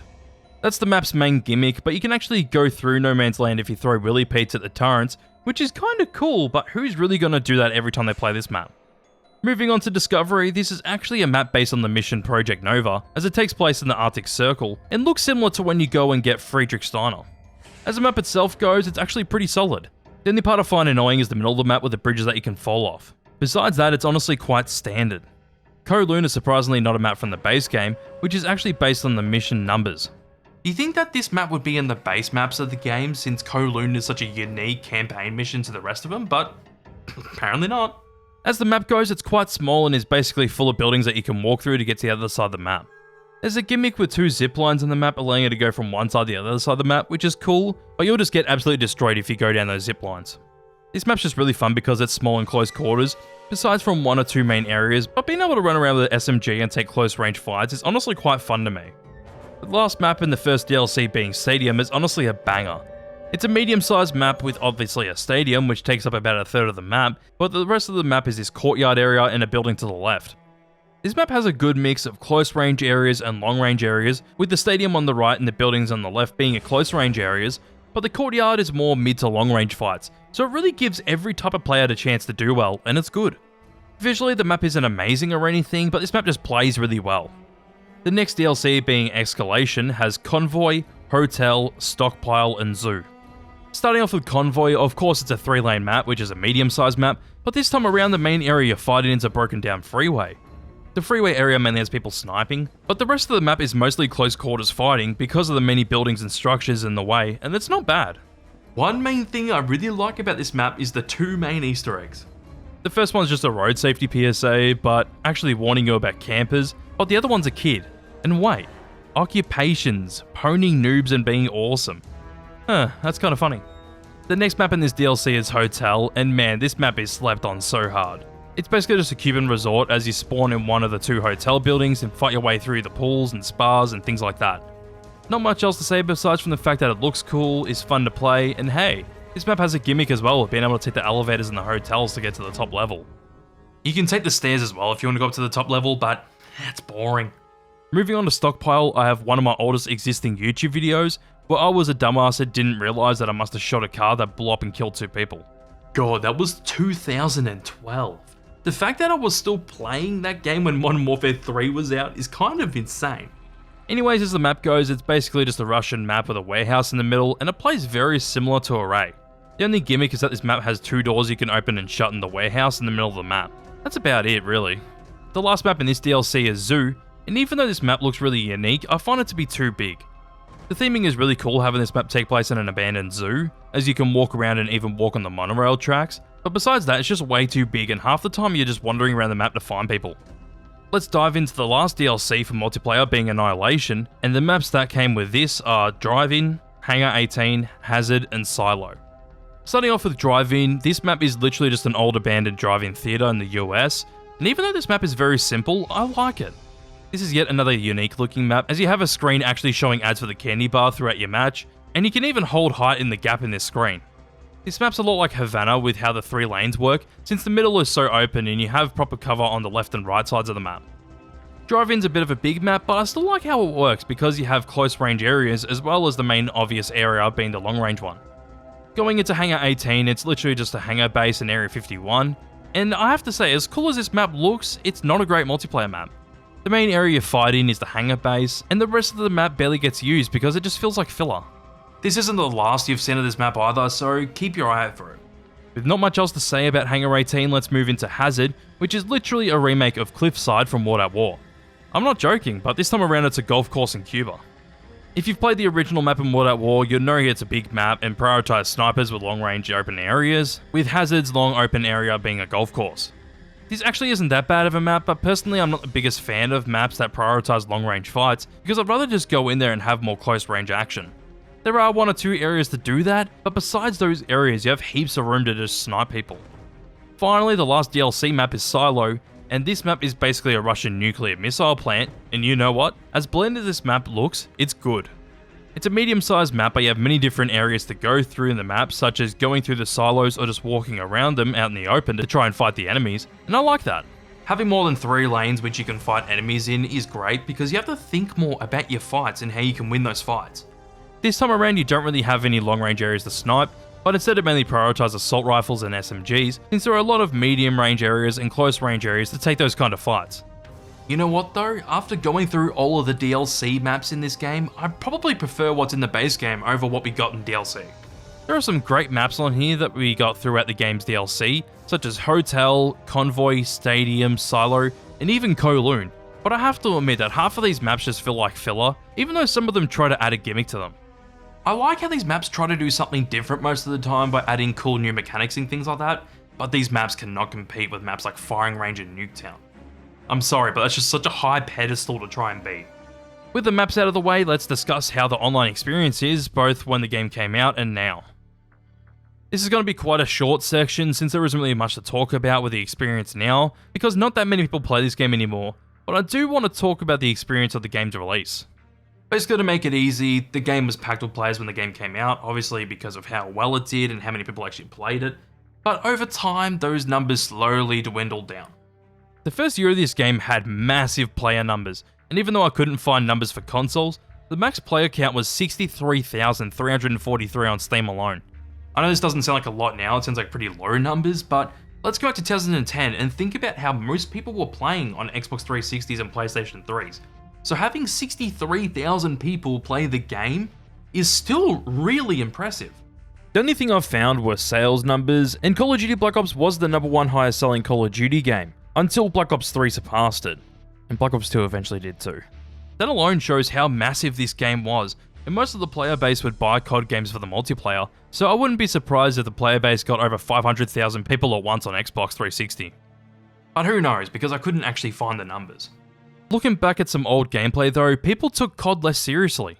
Sometimes. And you can tell that people weren't very good at shooters at the time because some of the gameplay I have seen makes people look like literal bots, but it was fun and that's what mattered. How about playing this game now though? Well, if you look for games now, it's mostly full of bot lobbies or weird types of lobbies like crouch only games and things like that. You honestly might find 1 or 2 with real people in it, but if you want to play multiplayer with a better experience, play Black Ops 3 Plutonium. You still get the same fare of bot lobbies and weird game modes like that, but you can find more legit games through Plutonium, and it's definitely fun. The only problem now is that you have to play around the US time zones because the only real servers you're going to find are US servers. If you want to play consistently though, the only time you can do that is either private matches with friends or combat training, which sucks, but it is what it is. How about we get into my favorite game mode in this game? 0, 11, 24, 11, 1, 7, 19. When you click on the Zombies mode, you see Kino de Toten at the top, since this was one of the 3 Zombies maps that came out with the game on launch. On top of that, when you select the map on the Zombies menu, you're taken to a screen that shows the crew going through all the World at War Zombies maps, with them being Nacht der Toten, Verrückt, Shino Numa, and then Derice. In the teleporter, they travel into the future of 1963, after the Wunderwaffe DG-2, which was the wonder weapon of that map, and invented in the Derice labs, messed with the teleporter and sent them 18 years into the future. Because obviously World at War Zombies takes place during 1945. On top of that, this map was actually meant to be the 4th DLC Zombies map in World at War, but Treyarch decided to push it back to this game because this map would have been released way too close to Modern Warfare 2's release. In my eyes, that was a blessing in disguise because it would have looked worse than World at War, but I'll get more into that soon. Whilst we see that image on screen, we hear Richtofen doing a log entry talking about his current situation, ending up at the Theater of the Damned. Also, I don't know why the subtitles are wrong here with the spelling of Richtofen. They use an A instead of an E, which is really weird. Also, the crew I'm referring to with this map are the Ultimus crew, which were first introduced in the DLC map for World at War, Verrückt. The crew consists of Edward Richtofen, voiced by Nolan North, Tank Dempsey, voiced by Steve Blum, Nikolai Belensky, voiced by, I know I'm gonna butcher this, but Fred Tatasciore, and lastly, Takeo Masaki, voiced by Tom Kane. All 4 of them are pretty well-known voice actors, and hey, I think the 2 most well-known out of these 4 have to be Nolan North and Steve Blum, since they've both been in pretty big projects. Because hey, Tom Kane was the narrator in Clone Wars, so, you know. Back into Kino de Toten, you're then thrown straight into a dark, abandoned, broken down theatre that was taken over by the Nazi Party at some point, since swastikas are up all around the current room you spawn in, which is the theatre's lobby. You're still one of the Ultimus crew members from World at War, since those characters were in Derice, but you see that you're standing on what seems to be a teleporting platform. When you decide to move around the room, you see 4 different zombie barricades. One of them's located behind you, one to your left, one in front of you, and the last one is up the stairs to the left. I did notice the little elemental rock, so I wonder what happens with that. Oh, nothing? Maybe there are more of them. Whilst walking around, you can see fake movie posters for movies such as Faust, Pygmalion, and Die Bismarck, which work in setting up the fact that we're in a theatre, but the zombies community theorised the meaning behind both Faust and Pygmalion. The theories are quite cool if you read into them, but some of them do have some pretty big holes. From there in the spawn room, you see 2 wall gun buys, with them being both the M14 and the Olympia, which are both only 500 points. Both are viable weapons in the early game since the N14 is much better for points, but the Olympia is a 2-shot shotgun that does more damage. Speaking about 500 points, this game did something really good with Quick Revive, since in World at War the perk was completely useless in solo, and costed 1500 points regardless. This game decided to give Quick Revive a use in solo by making the perk 500 points in solo, and for the 500 points you can revive yourself when going down. To balance this perk though, you can only buy the perk 3 times, and when buying it for a 3rd time the perk disappears. On top of that, when you get revived, you lose all of your perks anyways, which makes you have to buy them all again. How do you get points though? Well, basically by repairing the barricades as zombies are coming out of them, and even killing the zombies, as you can get 130 points by knifing them, each bullet that you hit is 10 points, and if you even kill a zombie with a headshot, it's 100 points, but normally it's 60 points to the body. The last 2 things you can buy in the room, which are both 750 points, are the 2 door locations. One being on the ground floor to the left, and the second is up the staircase to the right. Both paths lead to the power room regardless, but both sides offer different things, and starting off with the left side, the first room you enter is the lower hall, where you can find an MPL wall buy, and a fire trap? That's something different, but it's really cool. Also, to save me from saying that every room is broken down, I'm just saying it now because this whole map is broken down anyways. Also, on top of that, every room in this map has a mystery box location. I don't have to mention it now, thank God. Going into the next door for 1000 points actually leads you outside, where you can see that it actually takes place in a clear sunny day, which is a first for the franchise. We've had maps taking place during the day before, like Verrückt, but we've never had maps that take place in like a proper sunny day, because Verrückt was very cloudy and things like that, but this is a clear sunny day. It's kind of cool though. Anywho, in the alley you can find an AK-74U wall buy, as well as double tap, but if you buy another door for 1250, you get to the back room, which basically has nothing besides a box location. And another rock? Hasn't done anything yet, but maybe we'll find another one on the other side. Speaking about that though, when you open the final door down the stairs for 1250, you get access to the theatre stage with both an M16 and Claymore wall buy, and also the power switch. Flip the switch and then the theatre comes alive, where the curtains open up, the screen comes down, all the perks turn on besides from quick revive since that's already on without power, and oh shit, the building's breaking a little, and Nova Crawlers are coming out. I love and hate the addition of Nova Crawlers. On one hand, they have such a cool design, and the fact that these zombies were created from the Nova 6 gas, which is in the campaign, is really cool, but on the other hand, these shits are really annoying because they blow up when you shoot them. Just look at this motherfucker. Why is he so shiny? I can see myself through the reflection on his head. Anywho, the other path from spawn, which is up the stairs and to the right from spawn room, goes into a room with a PM63 wall buy, as well as an electric trap in this hallway. There is something else there, but I'll talk about that later as well. If you then buy the next door for 1000 points, you go into the foyer with an MP40 wall buy, stakeout wall buy to the left, and a turret on the tables in the middle of the room, as well as speed caller. From there, you can buy the next room for 1250 to enter the dressing room with an MP5K wall buy, and hey, there's another rock, and when getting the final rock, an absolute banger plays. You have to collect all 3 rocks on the map to get a song called 115 to play, which was made and performed by both Kevin Sherwood and Elena Sigmund. But why is it called 115? Well, the rocks you interacted with to get the song are called 115 rocks because it's the element rock that caused the zombies to happen anyways. And to avoid copyright, I'll play the main riff right now.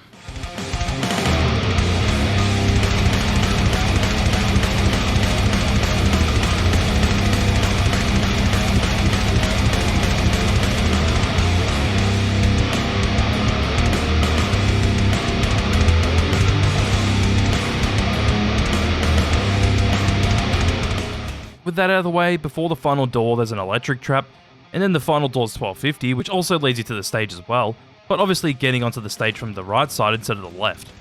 The last place to explore is the front of the stage, and the seats since you have another turret on a podium, and a teleporter to the left, which you can link back to the spawn teleporter platform. If you start walking back to spawn and walk to the right, you can buy a Juggernog and a Bowie knife before getting back into spawn. Also, I should talk about the weapons that you can get in zombies because there are some weapons that are exclusively on multiplayer that you can't get in zombies. So with the multiplayer list of weapons, the ones you can't get in zombies are the Enfield, the AK-47, which was actually meant to be in zombies but ended up being a cut weapon from the mode, the Scorpion, Mac-11, Uzi, Kipperus, M60, Stoner 63, WA-2000, PSG-1, ASP, Makarov, and the Strela 3. A couple of these weapons would show up in zombies in later Black Ops games, but I can see why most of these weapons were cut, such as the Strela 3, which is used to target helicopters in multiplayer. With the weapons out of the way, you link the teleporter to the spawn room on this platform, as you can then go back to the teleporter to use it to go to the Pack-a-Punch room. Before I talk about getting to the Pack-a-Punch room though, you will notice that you have boss zombie rounds, and on this map they've brought back the Hellhounds from Shino, Numa and Derice, and this time around, they're really damn strong and these rounds happen every 5 to 7 rounds. After you kill the 6 dogs in a round, you get a max ammo at the end of the round, which is really good about the boss zombie rounds because you're guaranteed a max ammo, but the dogs themselves are much stronger than what they would be later in the franchise. The Pack-a-Punch room is actually the theatre's projector room, and it's such a cool detail that Pack-a-Punch is in a room that's only accessible by the player, and you can stay up there for roughly 30 seconds.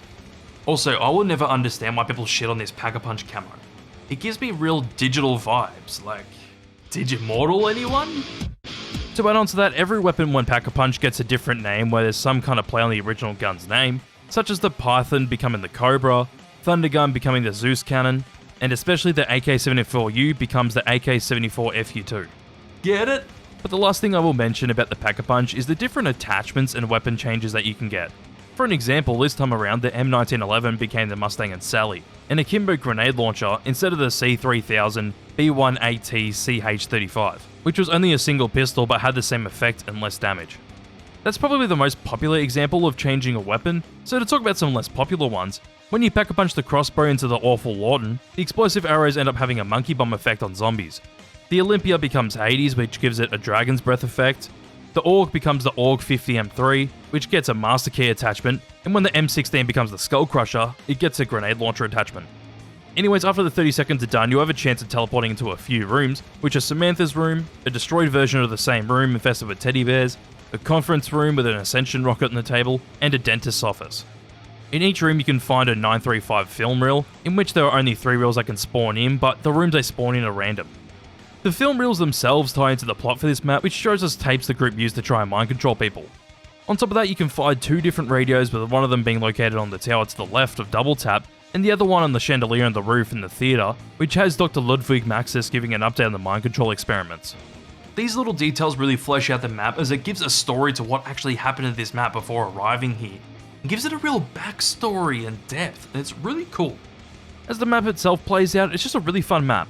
Very simple and bare bones, especially compared to what the franchise ended up doing later on, but there's no denying that this map is absolutely iconic, and that's for good reason. It definitely helps that this is the first Zombies map with the absolutely goated wonder weapon, the Thunder Gun. And man, this thing kicks ass. This is probably my favourite wonder weapon of all time, because it's so cool to have the ability to make every zombie in your path get blown away, and you also can't go wrong with a gun that does infinite damage. Also love the details on the gun that show that this is the first wonder weapon that was created by the Russians instead of the Germans, since all the wonder weapons were created in Germany by Group 935 before this. Also, that Russian text on the side of the Thunder Gun translates to "Caution, Big Bad Wolf." I see what you did there. With that, the ray gun looks the best it ever has in this game alone, because this is the time where the shiny effect really works well, because the ray gun looks fucking beautiful in this game. Speaking about that, the ray gun in Black Ops is still really fun to use. Is it amazing for high rounds? No, but that doesn't matter when you have the Thunder Gun that does infinite damage. Also, hey, the Monkey Bomb's back, so that's another thing that's really helpful to get you through the high rounds. To finish my thoughts about the map, I love it. It's definitely a good map for people first getting into the franchise, since it's pretty easy to progress through the map, and even getting a Pack-a-Punch is really simple. I love this map for that, since it's so easy to pick up and play. On top of that, I get why more hardcore Zombies fans aren't a big fan of this map, since it's pretty easy, but I still love it for what it does. It's definitely not the best map or even my favourite in the franchise, but you really have to respect it for what it does, with the map layout, the aesthetic, and the lore building that this map does. Time to get into the next map, which I briefly mentioned at the end of the campaign. For time and the world do not stand still. Change is the law of life, and those who look only to the past or the present are certain to miss the future. I said, are certain to miss the future. Yeah, so as I mentioned in the campaign section, this is the Zombies map that you get thrown into when beating the campaign for the first time. Or if you suck and decided to put the code into the computer. With that though, I absolutely love the opening cinematic for this map. Seeing John F. Kennedy, Robert McNamara, Richard Nixon, and Fidel Castro meet up at the Pentagon where they have to fend off against zombies is awesome. Let's be real though, the best part of this map is the opening cinematic. It's just so iconic. It's just fantastic, and no wonder why it's been memed on, because it's great. It sounds like someone's breaking in. After the opening cinematic finishes, we start off in the boardroom, and hey, it's one of the rooms we see at the Pentagon in the campaign. Well yeah, the most obvious thing is that this map uses the layout of the Pentagon for this Zombies map, and it's really fucking cool. From there, you can buy a quick revive in the room to your right, and what's that phone doing? Oh, so this map has an Easter egg song as well, but it uses phones instead. Alright. In the spawn room, instead of 4 barricades, there are actually 6.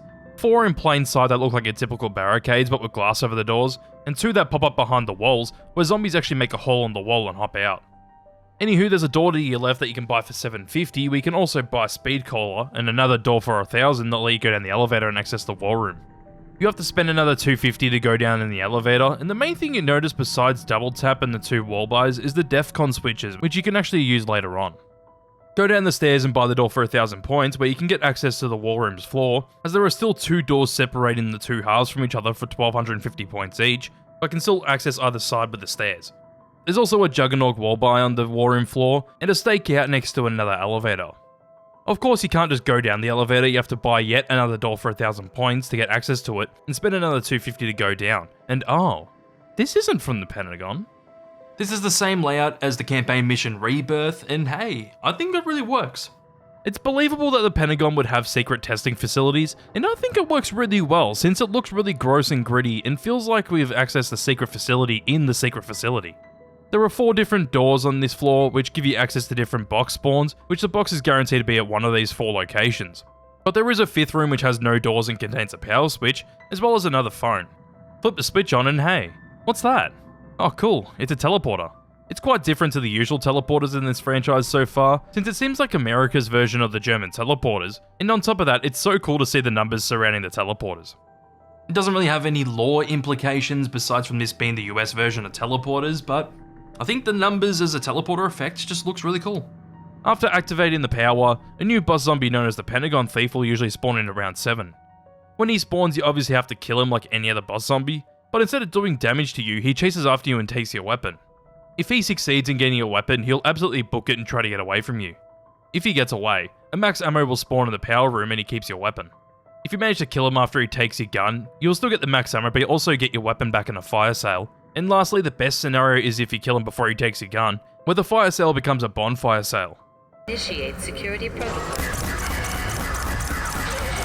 Yeah, get fucked, idiot. What's a bonfire sale? Well, basically, you can pack a punch for 1,000 points instead of 5,000, and it's such a good power-up. With that, if you get the bonfire sale, all the teleporters will automatically take you to the pack-a-punch room, even if you haven't opened the room yet. If you don't get a bonfire sale and want a pack-a-punch, you have to interact with the 5 DEFCON switches in the war room, which will make the teleporter in the war room that activates when you turn the power on teleport you into that room behind the door next to Juggernog, which contains pack-a-punch.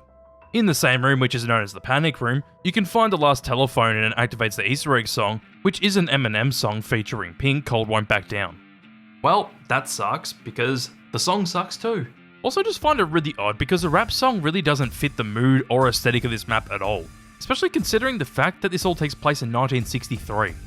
Speaking about the aesthetic, I actually really like how most of the Pentagon is really clean. I know some people may say it's lazy since the map's made up of 2 different campaign missions without many changes, but the whole place being clean until you get to the labs actually makes the labs more disturbing. On top of that, I actually like how chaotic of a layout the labs is, since when you go through it for the first time it really feels like a maze, even though it's just 5 rooms in the one bigger room with 5 teleporters. The last thing I want to mention that was first added to this map was the Winter's Howl, and the Death Machine power-up. To get the power-up out of the way, 5 was actually the first map that the Death Machine power-up would appear on, which grants the player a minigun for 30 seconds, and the Winter's Howl is a terrible wonder weapon that freezes zombies.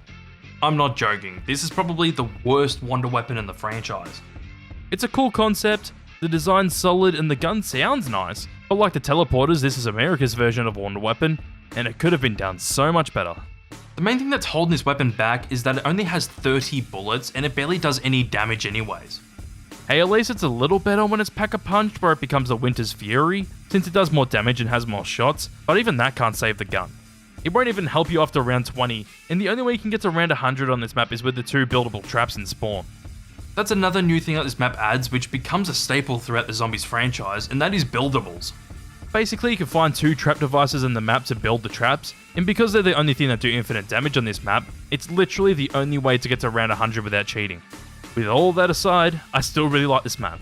Sure, it has its issues, especially with the wonder weapon and how annoying the Pentagon Thief can be, but it's just a really fun bonus map for this game's launch. It's really just 2 campaign missions in one, but as a zombies map, with the political figures that showed up in the game's campaign as playable characters, and this map does that well. Definitely not one of the best maps, but it's still a really solid map overall.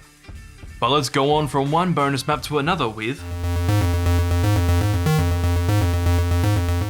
Yeah, who expected something really different and strange like this?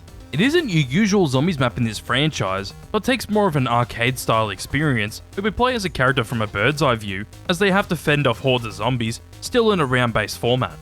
Also, as I mentioned earlier, you can unlock this through the computer by using the 3-arc code, or you can just type DOA, and that works too. I'm pretty sure this just automatically shows up as a playable zombies map when you have any of the DLC maps, but this is how we all got access to the map before that, since you still didn't even get it from beating the campaign. Anywho, you start off on an island fending off zombies, and when you finish a round you can walk in one of 4 directions to the next round. After 4 rounds you teleport into another area, which is the format for all of the levels since you stay on each one for 4 rounds until teleporting to the next area. Speaking about the next area, you end up in a courtyard which looks like the World at War map, Verducht, and yet again to fend off zombies. After round 8 you teleport again to end up at a Vorkuta-esque prison, then a cave, a marketplace that looks like a multiplayer map Crisis, urban, a street, a facility, a forest, and then the final area is a tropical forest. The final round is round 40 where you fight off against the Cosmic Silverback Gorilla in the tropical forest. When you beat the gorilla you get a cutscene of another Cosmic Silverback Gorilla coming up and punching you to another island, where you end up going to the first area and continue playing to get the best possible score. This game mode's very simple, but there are a few other things to talk about.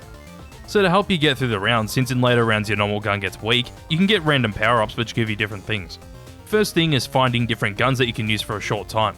The guns that you can find are the Death Machine, RPG, Spaz 12, China Lake, Ray Gun, and the M2 Flamethrower, which all do different amounts of damage.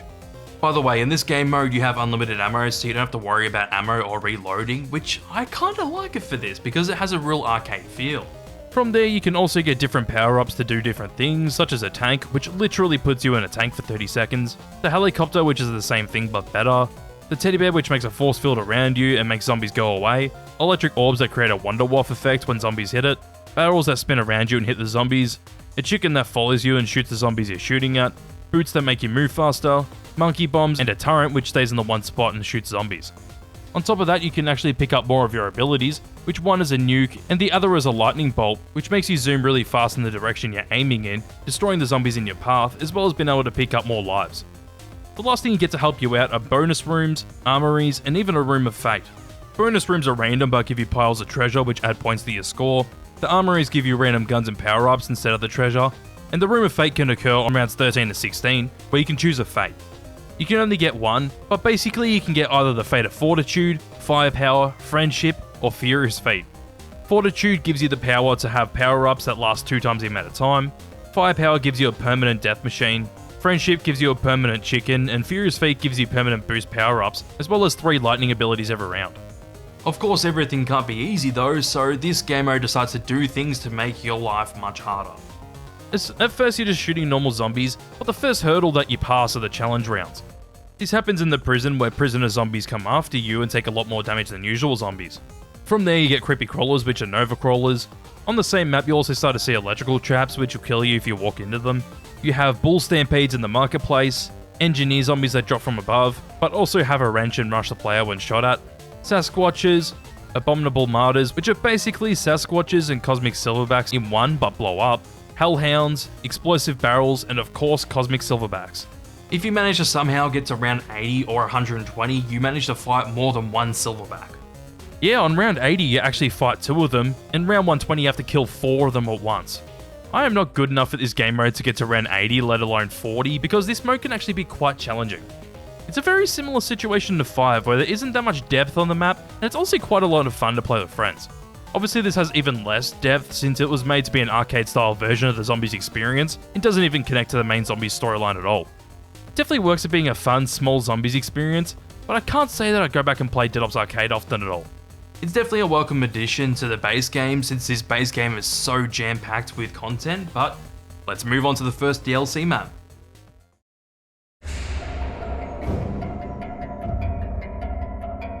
Welcome to Ascension, a place full of uncanny challenges, so you better use your brain. The first DLC on Black Ops being First Strike provided us with this map, Ascension.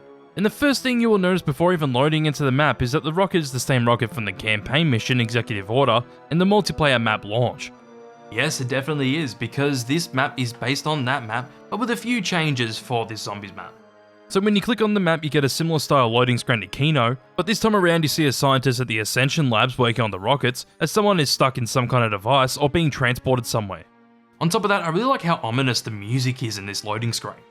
It really makes you wonder what to expect with this map, and after the loading screen finishes, you land on this map as the lunar lander you're standing on lands you in the spawn room, as the human centrifuge in the room turns off and the round starts. You then start to realise that the whole map is in black and white, which is a really interesting change, and really helps with showing how dark and gritty this testing facility really is, since it's all broken down and whatnot like Kino de Toten.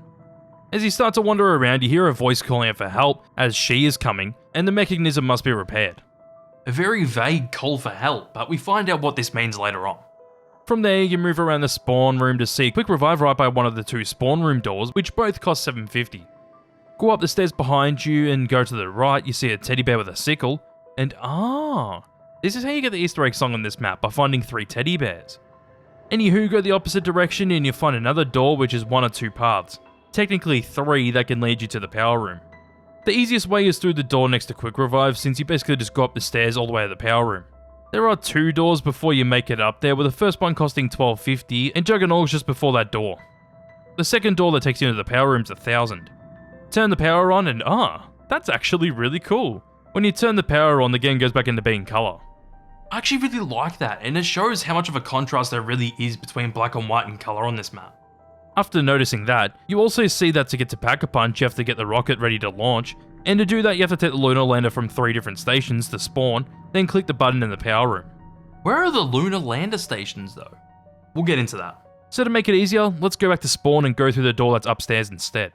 When you open that door, you go upstairs, you can either go to the left and buy another door, or when you go to the right, you can find one of the lunar lander stations, known as D, to your left and up the stairs. Speaking about the station, if you walk right into the small room when up there, you can see a brand new perk that was made for this map, being PhD Flopper for 2000 points. This perk is absolutely goated. Yeah, just having the ability to take no fall damage and no explosive damage is great, but to add on to that, you get another ability when dolphin diving from a decent height. When diving from a decent height with the perk, you will actually create an explosion that kills zombies up to around 20, which is cool and quite fun to mess around with, but the other 2 abilities that this perk gives you are a lot more useful. From there, to link up to the other path, if you buy this door that you walk past to the right before going out to the lunar lander station, it connects up to the first path leading to the power. I did say there is a third path, but no one uses it because it costs the most points. So from where I said that this path links back to the other path, you can buy the other door that's in front of the door that you just bought opposite the lunar lander station, where you can find the Pack-a-Punch room which is shut off. If you then go up the stairs to buy the opposite door, that will take you to power. If you go from the power station thinking that the door that we just went through wasn't open, you can buy that door which will take you down the stairs. You will see the staircase I was talking about as you walk up to the right to the next door. Buy that door for $12.50 and walk up the stairs where you'll find Speedcaller, but if you keep walking down the hallway you'll find another lunar lander station being B, and hey, that's cool. You can buy the sickle as a melee weapon, and it's literally the same as a Bowie knife, but it just looks cooler in my opinion. Also, it's definitely more Russian. Also, hey, there's another teddy bear sitting to the right of the zombie barricade on the roof. Anywho, remember that door that we didn't open by the upstairs door? Well, let's talk about it. So if you go back there, you can buy it for 1000 points, and after walking past the fire trap and the AK-74 you wall buy, there's another new perk called Stamina. When this map came out, Stamina was a really underappreciated perk. Basically, the perk gives you the ability to run 7% faster, and to sprint for twice as long, and honestly for a map like this that isn't that big in the first place, it really isn't that useful. It became really useful in future maps in the franchise, but when this came out it wasn't really needed. It's only really useful on monkey rounds, and speaking about that, monkey rounds fucking suck. So yeah, instead of dog rounds like Kino de Toten, this map decided to do something a bit different by making the boss round Russian monkey zombies that attack perk machines of perks you've purchased and stealing them from you. Anyways, to finish the lunar stations, there is one more behind that door for $12.50 on the right of the Stamina room, where you see Station F. Also, before I move on, the final teddy is to the left of the lander station, and the song Abracadabra absolutely slaps. Also wait, when the song gets into it with the main chorus, the instrumentals sound exactly the same as when you die in Kino de Toten.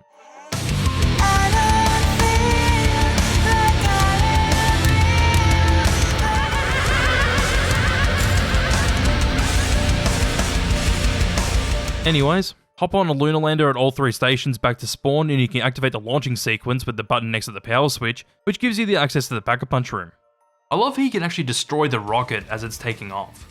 It doesn't do anything with my experiences of destroying the rocket, but the wiki does say that a double points is meant to spawn, but it didn't for me in Black Ops 1. Maybe that's only a Black Ops 3 thing.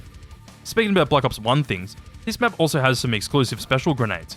No exclusive weapons since they're all the same as Kino, but instead of the monkey bombs you have the Matryoshka dolls, which are basically just 5 stronger grenades in one, that absolutely no one uses. But at least it gives us one of the weirdest Easter eggs where you can find the Ultimus crew members as Matryoshka dolls around the map with high-pitched voices when interacted with, but the one new special grenade that absolutely everyone uses because it's goated is the Gersh device. So remember that guy at the start of the map that was asking for help? That's actually Anton Gersh who created this device.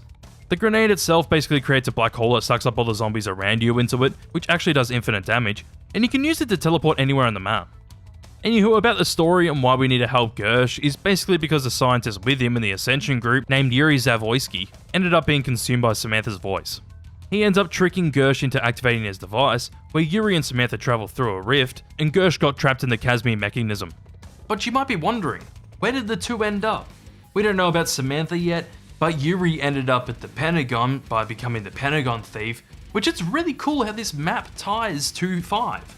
To add on to that connection, you can actually find 3 phones around the map that end up ringing after you've done a certain task, such as getting a certain amount of kills and whatnot. But when that happens, you can actually hear JFK say, Need some beans for the chowder here! You also have Nixon shooting an FN Fallon howling in one of them, and the last one has Fidel Castro saying, Come to me! The revolution dies without Fidel Castro! Well, why are these phones here? Turns out that both Ascension and 5 take place at the exact same time. Also love the detail that the Ascension group is also a thing in the game's campaign, so it makes the campaign and the zombies modes feel really connected together, and it's just so fucking cool. Whilst we're here with the Ultimus crew helping out Gersh, Yuri's at the Pentagon to guarantee that the 4 characters die in the Pentagon under Samantha's instruction. Speaking about the main story with Ascension, obviously as I mentioned before, we have to save Gersh from the Casimir mechanism, but how do we do that? Well, with some random steps, of course. Before I get into the Easter eggs, I had to do all these solo with a mod because I have no friends. Starting off this main quest of the map, or the Easter egg, whatever you want to call it, you have to throw a Gersh device at this generator outside of Lander D, and when it's sucked in you have to go to the computer under the stairs opposite Lander F, and interact with it so the Illuminati symbol comes on screen. From there you have to wait for a monkey round and interact with the 4 buttons around the map. In my mod it gives me about 1.5 minutes to hit the 4 switches, which are all located next to perk locations, but in multiplayer you have to hit them all at the exact same time. The next step is really dumb in multiplayer, but actually alright in solo, where in solo you have to keep zombies away from this platform in front of the clock for 2 minutes, so the clock goes to 12 o'clock, but if you're playing with friends you all have to stand still on a line for 2 minutes. Why is it dumb? Well, basically because you have to keep 1 zombie left at the end of the round, and just stand still for 2 minutes somehow without the zombie getting you down. So, it's just a pain in the ass to do. At least I didn't have to do it. And speaking about not doing things, you have a lunar step where you have to take the lunar lander through different stations and collect letters to spell lunar. You can't just buy the lander and do it. You have to have one player call it to a different station, as the other players are on the lunar lander to collect the letters. There is literally only 1 step left, where you have to throw a Gersh device at this little light at the front of Lander F, and spam it with either the Thunder Gun or the Ray Gun to feed it Element 115, since the Wonder Weapons use Element 115.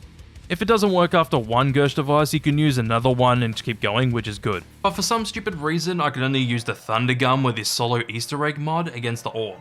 When it's done, the light will go up in the sky as Gersh thanks you for helping him, but what's your reward for that? A death machine for 90 seconds as the screen goes black and white for a moment, where Samantha screams. It's better than nothing, I guess, but pretty disappointing.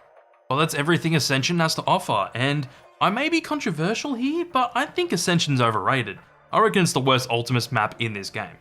It's still good, don't get me wrong, since it's got a lot going for it like Kenno de Toten, but the monkey rounds really weigh it down for me. I hate these little shits, and I don't really have a problem with them attacking your perks, but it's the fact that they're strong and they're also small as shit. Even with explosives, it can be a pain to kill them sometimes, but other times I just get lucky as fuck and manage to keep my perks. The things that this map really has going for it is the mood and atmosphere. It really takes a lot of cues from Kino, where we're exploring yet another testing facility, but this time it's in Russia. To be honest though, I actually like the backstory for this map more than Kino, because it has more depth. It manages to connect itself to 5 to even explain that map a bit more. This map's definitely better than 5 because at least you have ways to get to around 100 besides from 2 traps, but this is a map I don't really go back to often. This might sound crazy, but I've played this map more on Zombie Chronicles in Black Ops 3 than I ever did in Black Ops, because originally when I had Black Ops on Xbox 360, I didn't buy the first DLC for some reason but had all the others, and I managed to play Ascension at friends' houses and stuff. Also, who's that bald man on the first Strike poster? Is that meant to be Richtofen with no hair? Well, it took years to get an answer since creative director at the time, Jimmy Zielinski, didn't give us an answer for years for some reason, but Jason Blundell ended up coming out and confirming that it's Anton Gersh on the poster. Is Richtofen the bald man in the first Strike poster? No. What? My question is, why is this Gersh on the poster? Like, we only hear him on the map, we don't see him, so it's kind of dumb. Years ago, I did research for a World War II movie. Oh boy, this is the big one for me, since it's my favourite map in this game, and probably my 3rd favourite in the franchise. To get straight into the details though, this map is obviously the DLC map for this game's 2nd DLC, known as Escalation. This was also the first DLC I ever bought for any game full stop, because I was really excited for this map to come out, and when I bought it, it really lived up to the hype and even went further than that. The map itself is very different to the other maps in this game, since it doesn't follow the Ultimus crew, and originally this map was gonna have us play as the Ultimus crew, but instead we get a full celebrity cast as the main playable crew. The main crew we play as are Michael Rooker, who's mainly known for playing Yondu in Guardians of the Galaxy movies, but I mainly know him from Mallrats and Slither. Meet. Danny Trejo, who's popular from his role in Spy Kids and Machete. Robert Englund is obviously Freddy motherfucking Krueger. Now I'm playing with power! And Sarah Michelle Gellar, who's obviously known for being Buffy the Vampire Slayer. And yeah, Daphne from the 2 live-action Scooby-Doo movies. It's really cool to have the 4 as the main cast you play as, and to add more onto this map, the 4 of them are here at this Siberian testing facility to film a zombie movie directed by the godfather of zombies himself, George A. Romero. May he rest in peace. To fill all the people in who may not know who George A. Romero is, he's basically a well-known horror director that popularized zombies as a genre of horror movies, where he made movies like Night of the Living Dead and Dawn of the Dead, hence why this zombies map is called Call of the Dead. Throughout this intro in the map, we find out that they're filming a movie as an actual zombie outbreak occurs, as a zombie takes George A. Romero away, as the 4 main cast members have to fend off hordes and potentially save George. The only thing I don't like about this opening cinematic is that you can only use one of these weapons on this map. And that's obviously the sickle, since that was on Ascension. With that aside, we load into the map and start to see how big in scale this map is, as well as honestly how cold this place can really be, from the fog to the water and the ice surrounding you. You then see the water bubbling and some electricity as a zombie version of George comes out of the water and slowly follows you the whole game. Yeah, so since the intro, George got turned into a zombie, which he ended up becoming the main boss zombie for this map that follows you throughout the whole game unless you manage to kill him. He follows you the whole time, and it's actually the first zombie boss in this franchise that stays throughout every round, until you figure out how to kill him later on, but this man's just a massive bullet sponge. Man is literally 250,000 health per player, so you won't even have the firepower to kill him until later on. Anywho, in the spawn you have your usual stuff such as the Olympia and the M14 as well as Quick Revive, but hey, the Element 115 rocks are back again. I wonder what song will play when we find all 3. From there you have 2 different doors to go out of the spawn, one to your left and one to your right, with the right path leading to the power, and we'll talk about that process now. Open that door for 750 and go up the stairs onto the ship, and before moving towards the power, I want to mention this basically pointless door for 1000 points that gives you access to claymores and double tap. I really don't get it because there aren't any other doors after that, and who would go out of their way for double tap? Anyways, you can walk around the boat and find a door for 1000 points at the back, which takes you to the other half of the ship, and hey, we found another 115 rock already in the room next door. Go back up to near where that pointless door is and you'll find a door on the stairs opposite for 1250, which takes you up the stairs, and you can also find a set of stairs inside and find one last door for 750. Open that one and hey, here's the power switch, and whilst I'm here, I may as well make the Easter egg easier. I will turn the wheel twice to the right, flick the left switch once, and the right switch 3 times. Saves me coming back here, and before we move on, you'll notice that the lighthouse is on, and if you go where the light ends, you'll find the Pack-a-Punch machine. It only stays on one spot for a little bit, but it can either end up at spawn next to Quick Revive, another one is right near Jug before the stairs, and the last one is just before getting the stamina. Anywho, if you want to get off the roof of this ship and go out to spawn, just take the zipline. And this is something really different, but I like it because you don't have to try and push your way through zombies to get out. Also, the zombies and George can actually take the zipline as well, which is kind of funny, but kind of cool. To keep going through the map, let's buy that door that takes me to the other side of the boat, where we find an MP40 wall buy, and even a staircase behind it, as well as a door for 1000 points, which the door gives us access to the rest of the top level of the boat, as well as Semtex grenades. Let's go back to the staircase I was talking about, and go down as we can find another floor we can walk around, but walk to your left and you'll find a PM63 wall buy, as well as another door for 1000 points. Yet again, open the door and go down the stairs to walk through the water, and go up the other set of stairs, and hey, here's Jug. Well, at least I know where to go to get the Essential Zombies perk. After getting Jug, you can get access to the other side of the boat if you didn't open the door up top, and of course this door that's to the right of the perk machine costs 1000 points yet again. To get to the other side of the spawn room, you can actually get there with a certain device. How do you do that? Well, go to the M16 wall buy and you'll find this different looking surface. Stand on it and yeah, it flings you to the other side. To make it clear though, you have to buy that spawn door to the left, go up through the cave and past the MP5K and up the stairs. From there though, you can either go to the lighthouse with a door for 1000 points, or walk down the stairs behind the box location to find PhD Flopper, as well as a door for 1000 points to the left. And hey, here's the last rock. So of course, after finding the 3 115 rocks, we get a new Easter egg song, but as an awesome surprise, we get an all new original Avenged Sevenfold song for this map. And hey, controversial opinion here for the Call of Duty Zombies franchise, this is the best COD Zombies song there is. Yeah, this song absolutely kicks ass. And speaking about Avenged Sevenfold, if you go down the stairs and look behind this wall, it's a poster of the band in Soviet uniforms, starting off with the singer M Shadows, the 2 guitarists Zaki Vengeance and Sinister Gates, the bassist Johnny Christ, and their previous drummer that passed away, the legend himself, the Rev. The poster also has text in Russian that translates to avenged, and hey, that's a cool detail. Whilst we're down here, we have another door to the right of the poster, and wait, what's this door here? Ah! I'm blind! I'm blind! In my eyes! Holy shitballs. Me too. What did you do, Rick Toppin? I did nothing. There's a light switch. Ah, this has something to do with the main Easter egg. That's cool. We'll get into that soon, but let's get into the lighthouse with the door up the top of the stairs. So when walking in that door, you'll find another one for $750 to take you up the lighthouse, and another one near PhD for $750 as well, which takes you to the bottom of the staircase. Go up by opening the door and walking out to the railing, and hey, a new perk, and it's Deadshot Daiquiri. Yeah, I'm not gonna sugarcoat this perk sucks. It's not a bad idea on paper to have a perk that automatically aims for the head and gets rid of sniper ADS sway, but it doesn't even aim at the head for PC. I'm not joking. And because one of the main 2 features of this perk isn't available on PC, they decided to make it cost 1,000 points, since it only gets rid of sniper ADS sway, but on console the aim assist just makes you aim onto their heads instead, and it's 1,500 points.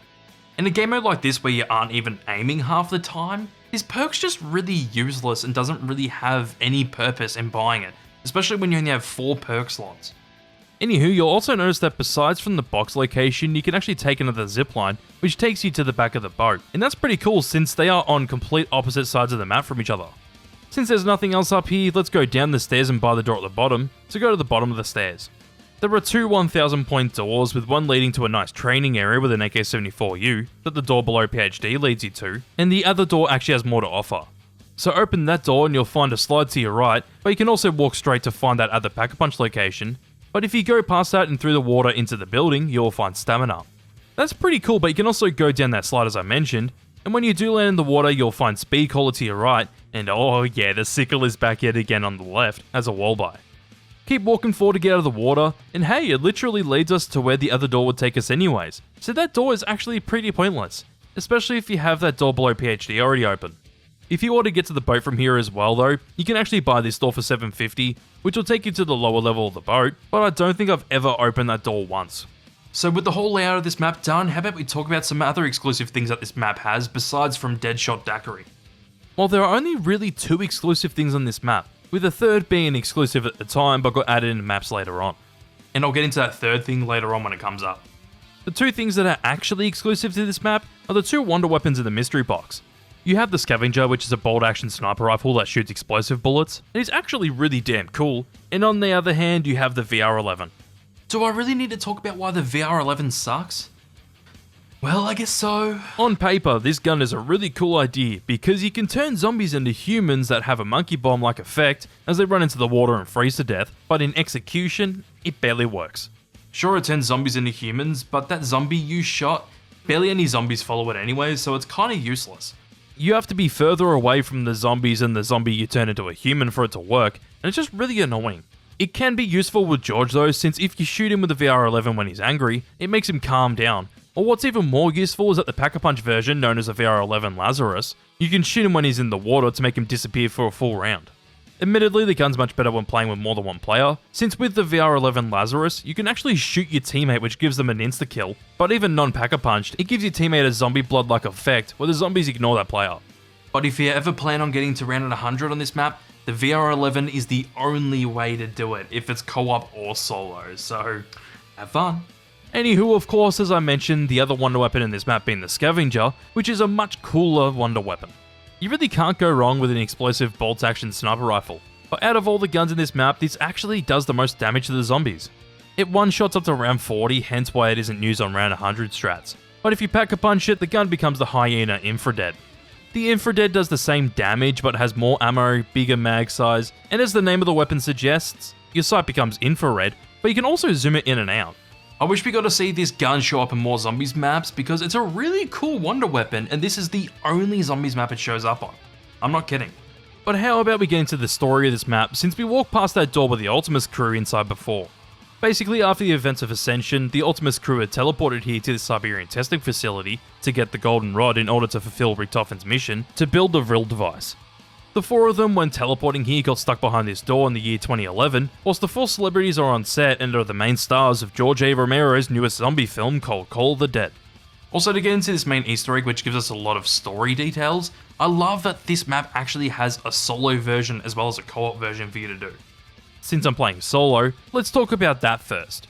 So for both Easter eggs, you have to help out the Optimus crew by getting the golden rod and giving it to them, where they can teleport away, but the steps are different for the two Easter eggs. First off, in solo, if you already did what I mentioned before at the power room with the steering wheel and the switches, you go up to the door and knife it. The crew will talk for a bit, besides Takeo, because apparently the reason why we don't play as Optimus in this map is because Tom Kane, the voice actor of Takeo, was apparently really sick at the time and couldn't record his lines. The crew's dialogue will end when Richtofen stops, and when he does, there'll be a fuse on the level above you around PhD. Grab it and put it in the device next to the door and knife the fuse. The crew can now see in their room as it was pitch black before activating the fuse, and now you wait for them to finish talking yet again. When they finish, there should be 4 generators with red lights on top. You have to go around with the explosives and stop the lights from lighting up, with one literally being right behind you, one next to the path I never go down next to the boat, one right outside the boat in the water near Double Tap, and the last one is behind this barricade near Stamina. Then if you didn't do what I said about the steering wheel and the switches, you could do it now, but it's easier and faster to do it when turning the power on. From there, you'll see a beam of light going through the middle of the staircase in the lighthouse. What you do is get a VR11 and take a zombie to the bottom of the stairs and shoot them with a VR11. They'll become a human and go up for the light, and as they start levitating up towards it, you gotta shoot them down with the weapons you have until they go down. They will then go all the way up to the top of the lighthouse, and the golden rod will drop at the bottom where you can grab it. When you do that, you go back to the Optimus crew and put it in the pipe next to the door, and the Easter egg's pretty much done as Edward thanks you and the crew teleport away. But hey, we did all this work for them, so what do we get in return? Well, since the crew had a Wonder Waff on them and don't need it anymore, you're given a Wonder Waff, which actually replaces the death machine, but you only lose it when you run out of ammo. I did a bit of myth busting with this one, and if you run out of ammo and lose the Wonder Waff, you can only get it back by killing George, not with normal death machine drops. Also, that's what I was talking about with this map having 3 exclusive things, since the Wonder Waff doesn't show up in any other COD Black Ops Zombies map until the last DLC. To quickly cover the co-op version though, instead of finding a fuse, you have to find a locker. After the lights, you have to find bottles of vodka for Nikolai. There's a full Morse code step with radios. Then you have to do the steering wheel and the switches. But after that, you have to match the foghorn noises to foghorns around the map, then change in the lighthouse security dials, and then the rest of the steps with the solo Easter egg. So basically the co-op version's just more fucking around with more annoying and confusing steps. With the Easter egg out of the way, let's get more into the story related stuff with the radios around the map. Where are the radios though?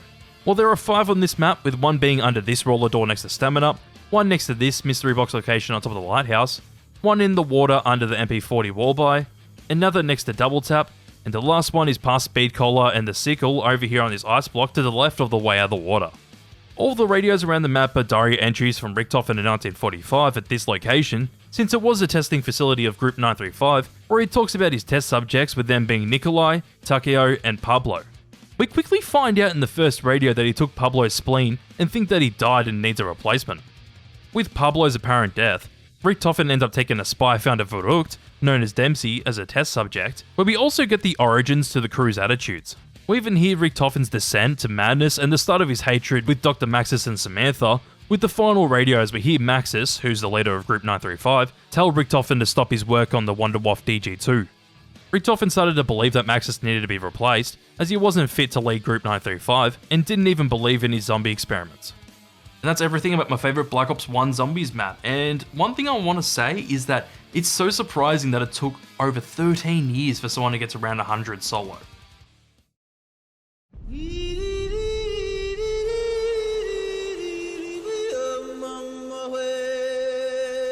I'm going to cut it off before I get copyright claim for the music, but this trailer absolutely slaps. Anywho, Shangri-La is the 3rd DLC Zombies map, released as part of the Annihilation DLC pack, which was released on the 28th of July in 2011. This time around, we're back with the Optimus crew, since in the main Easter egg for Call of the Dead, we had to help the crew get out of that map by giving them tools to teleport out of there, and to here where Richtofen has to get something else. I will talk about all that in detail soon, but let's talk about the map itself and how it plays. Clicking on the map, I will say it kinda sucks not having an opening cinematic like Call of the Dead, but instead we're introduced to the map with this loading screen that gives us an idea to this map's theming. One thing you may notice with this loading screen is that we can see both loading screens for Call of the Dead, the co-op version of the map's loading screen, and Ascensions are behind this one, which I like to think is meant to show us that we're going into a map that continues the story of those past 2 maps.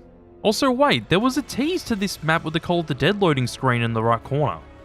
Spawning into the map, you'll see a temple which looks very similar to the ones in the loading screen with Pack-a-Punch on top, but the stairs seem to be cut off, where you can't just go up and Pack-a-Punch yet.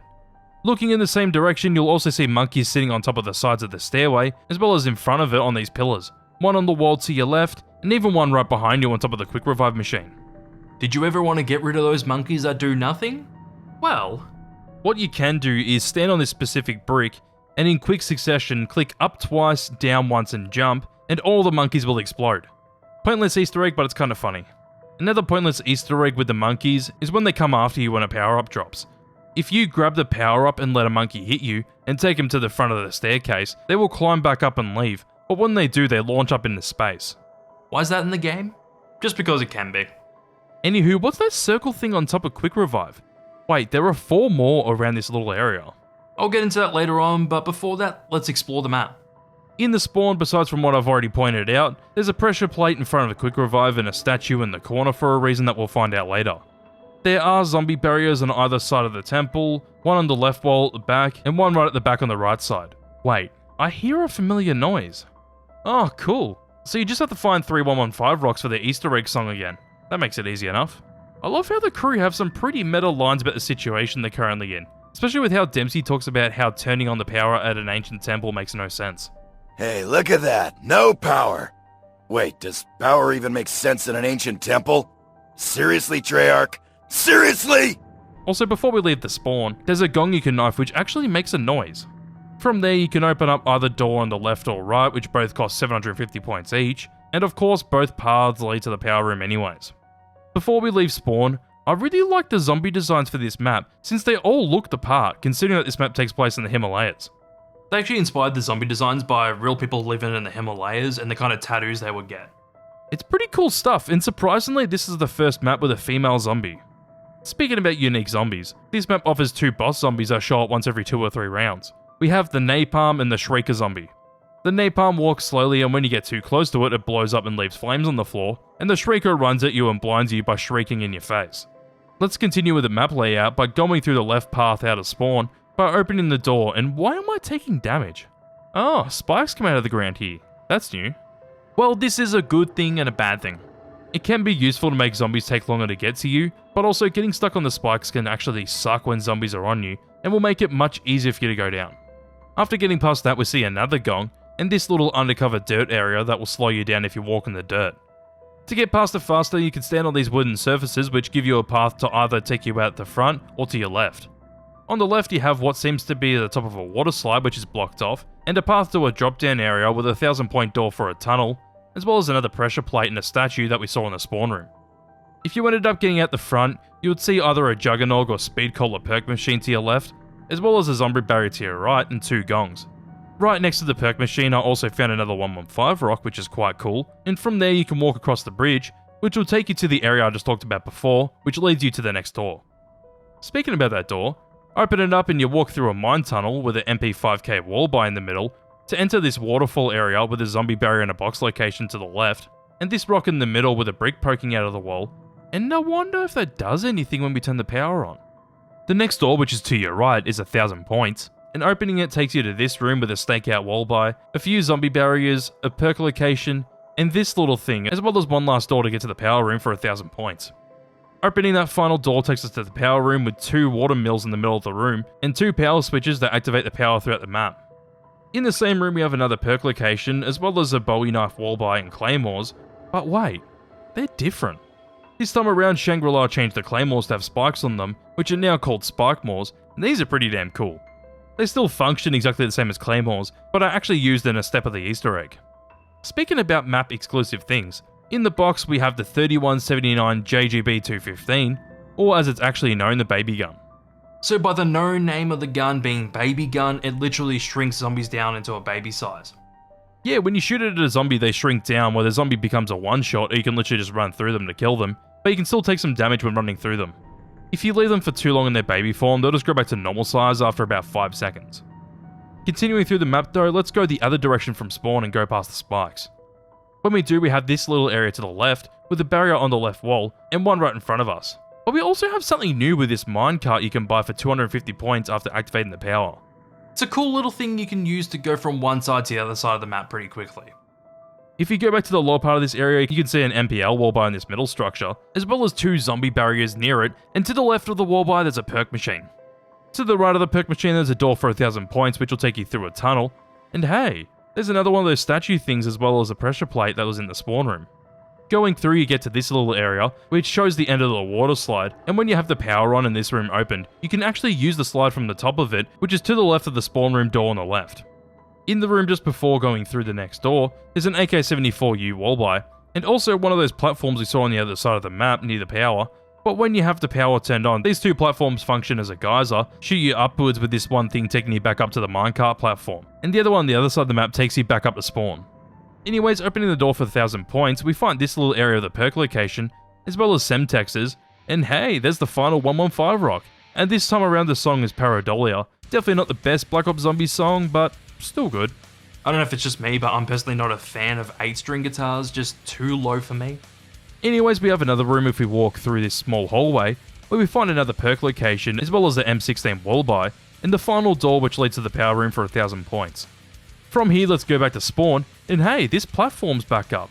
And if you stand on the platform, it stops the statue from spinning, and activates a stairway to Pack-a-Punch. That's cool, but you only have about 30 seconds to use it until water falls down and pushes you back down off the stairs. Also, these things are poking out from the walls now, so what if I interact with them all? Whoa! Okay, what the hell just happened? This is awesome. Having the map skybox change and the temple having a massive 115 rock in it is really cool, and it really caught me off guard the first time I did this. This is actually a part of the main Easter egg, and one thing I will say that sucks is that you can't do this solo without any mods, because you actually need all 4 players to interact with these at the exact same time to activate the Eclipse mode. Also, for some reason, this integral step of the Easter egg made people think that this map takes place on Mars. The theory goes that Earth's moon doesn't block out the sun when in this mode, but a giant rock does instead, and that's all the theory has going for it until the Zombies map Tag the Toten came out in Black Ops 4, where they decided to have an Easter egg that hinted towards this theory.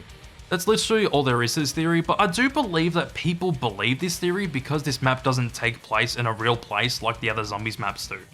Personally, I feel like the theory is a bit of a stretch because of how the map looks with its Himalayan theme, from the mountains in the background to even the main temple. Also, there's the fact that characters have dialogue about sending zombies off Earth, such as Dempsey with this line. I've got your ticket off planet Earth, maggots! Congratulations! In the story so far, it wouldn't make any sense if Shangri-La was on Mars, because there's absolutely no explanation for it like what the next map has. Apparently the real explanation is at the present time Shangri-La is in the Himalayas, but when you go into Eclipse mode it's in the past but also on Mars. Again, doesn't make much sense to me, but people can believe what they want to. Anywho, getting back into the Easter egg, when you activate Eclipse mode for the first time, you realise through some voice lines that this actually sends you back into the past. He's gonna take you back to the past. When you do that, you can actually start the Easter egg by interacting with this recorder opposite the tunnel. When you turn it on, you'll hear a recording from explorers named Brock and Gary exploring Shangri-La in the past, as they end up getting trapped behind this wall, as zombies end up chasing after them. When the radio ends, a button will show up on this wall that the recorder lies on, and tiles show up on the floor around you. As I mentioned earlier with Ascension, I did this Easter egg solo, so when you do this with the solo mod, it's automatically completed for you. For the usual way you do it, since you usually need a mod to do this Easter egg solo, you have to go around with your teammates and match the symbols on the tiles. When that's completed, you get thanked by Brock and brought back out of Eclipse mode, which this does get annoying having to constantly go back into Eclipse mode after completing every step. Right after that, when you go back into Eclipse mode, you gotta go down this slide and hit this switch on the right, and land down on the grate at the bottom. If you're doing this with friends, you have to have them stand on the grate as you go down and hit the switch.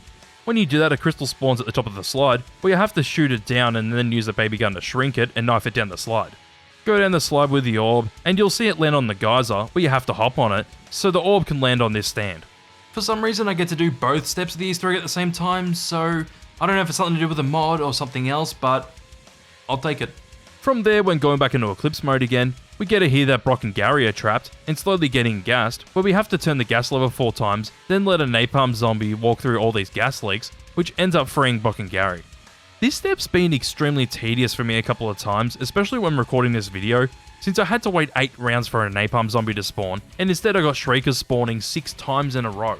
Don't worry, it's not the worst step of this Easter egg for things being tedious and annoying. When you finish the step, Brock thanks you as Gary says that they need to get out of there as soon as possible. So the next step of course has you saving Brock and Gary again as they got trapped yet again, but this time around we have to use the spike maws to cover up these holes in the mine, so they can let the water rise up and let them escape. After you get all 4 holes filled, you have to press this brick as I mentioned earlier, which will make the water fall more, so Brock and Gary can get out. Time to go back into Eclipse mode again, where you're trying to find tiles, but this time around they're tiles on the walls, which are located all around the map, with 5 being in spawn, 2 near the mud area, 2 by the minecart, 2 near the stakeout wall by, and one last one is near the left power switch. When you do that, you have to go out to the minecart and blow up this stick 10 outside the map with grenades. That's it for that step, but when you finish it and go back into Eclipse mode, you'll get some dialogue about a number combination, and that number combination is 16, 1, 3, and 4. What does it mean? Well, it means the most annoying step of the Easter egg. That's what it means. The step itself isn't very hard, since all you have to do is go into the mudroom and move these stone discs on the walls to have the numbers 16, 1, 3, and 4 on top of them, but you have to do it really slowly. If you even go the littlest bit too fast, this game won't recognize what number's at the top and not allow you to complete the step. I can't tell you how many times I've had this Easter egg ruined because of this one step, just because I did it a little bit too quickly. Not even that quick anyways, it's just like kind of, medium pace, but won't allow it. You have to go slow as fuck. You literally have to take a second before interacting with the disc to spin it once, it's that slow.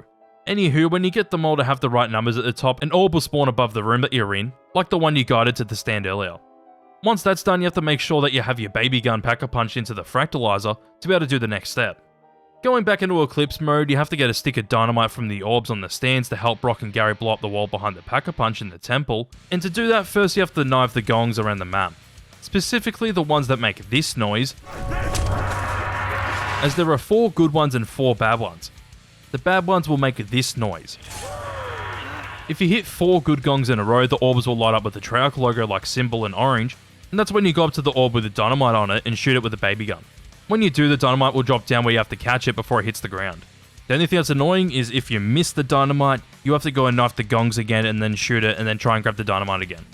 But when you eventually catch the dynamite, you go to the orb above the mudroom and shoot that one.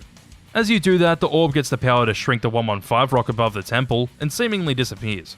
The last step of the Easter egg, you have to go out to the pack-a-punch room where the machine will disappear, and you will hear Brock and Gary talking about the dynamite as you hand your dynamite to them, and then the wall gets blown up and we see the 115 rock but shrunk down above an altar. When you grab it, you'll get every perk permanently, and when playing in co-op, it's only the person that grabs it that gets all perks permanently, so you actually have to do the egg 4 times for everyone to get every perk permanently in your game. Also, why does the altar say Richtofen at the bottom? That's interesting. We even get to hear Brock talking about his discovery since he finds the altar right after us, or actually way before us since the Eclipse mode's in the past, and they grab the rock and get transported right to where they started. I really like the ending to this Easter egg where we find out that Brock and Gary are in an infinite time loop as they're trying to find the gateway to Agartha. It's actually a cool way to make repeating the main Easter egg make sense in this map, even though I feel like every player should just get permanent perks when getting the Easter egg done, but oh well. It's a much better reward than any of the other main Easter eggs so far, and actually makes your work worth something. Also, this is the final item that Richtofen needs to go through with his plan for the next map. That's pretty much all this map has to offer, and it's a pretty fun map. It's definitely not my favourite, but it's also a bit of a difficult map. Not as hard as a map like 5, but it can definitely be challenging, especially with the fact that most of it's tight hallways, and barely any room to train any zombies. Your most viable option is near the power room where the 115 rock is, since there's at least a little bit of room to train zombies. The story this time around is definitely a bit more interesting as the main Easter egg goes compared to the previous, but as the story goes for while the characters are here, not so much. The theming looks great for Shangri-La, since it really feels like a zombified version of the Himalayas, but I do wish that the story for the Ultimus crew had a bit more behind it. What we have in Shang ends up being pretty much the same as Call of the Dead, where they're here just for an item to progress with the overall story of this mode. The Easter egg this time around isn't very hard. A bit tedious, but it's actually rewarding for doing so, and the Brock and Gary stuff with them being in a constant time loop is actually really well done and is probably one of the main highlights of this map. The other highlight is the baby gun, since that's such a cool looking wonder weapon, and surprisingly fits with the theming of this map, but the gun itself was originally meant to be an elemental type weapon. The little green Naga statue in the weapon was meant to be interchangeable with different kind of like crystals and stuff, where you could do like elemental effects for the weapon, but that's something that will come back in the future of this franchise. It would have been really cool, but the baby gun's unique on its own, and I still really enjoy this map, even with my issues aside. Let's finish this off with the final DLC for Black Ops.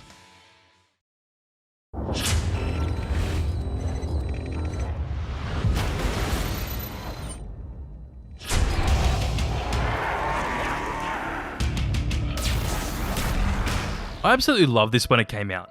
Resurrection is an All Zombies DLC for Black Ops? That was unheard of at the time. And I felt this is the perfect time to do a DLC like this, where we see a big conclusion to the main storyline, but we also go back to the start of it and see how things started off and where we got to now.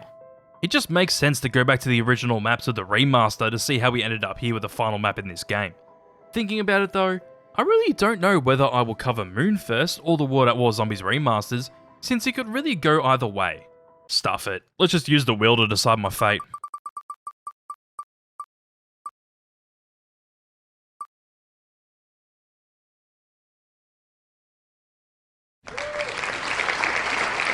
Alright, let's do it before getting into the final Zombies map of this game. For the World at War Remastered Zombies maps, we have all the maps that ended up coming out for the Zombies mode in World at War, which are Nachtdor and Toten, Verrucht, Shinonuma, and Doris. Starting off with Nachtdor and Toten, I absolutely love how this map looks in the Black Ops engine.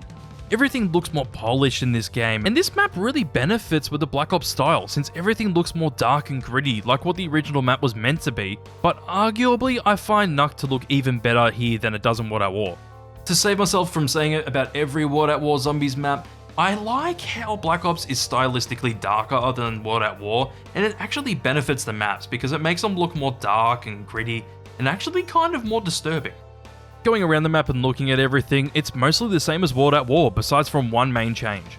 You can't get the World at War weapons from the box, so you miss out on awesome weapons like the Browning, the MG42 and the Flamethrower, which they were apparently going to add the Flamethrower but cut it in development.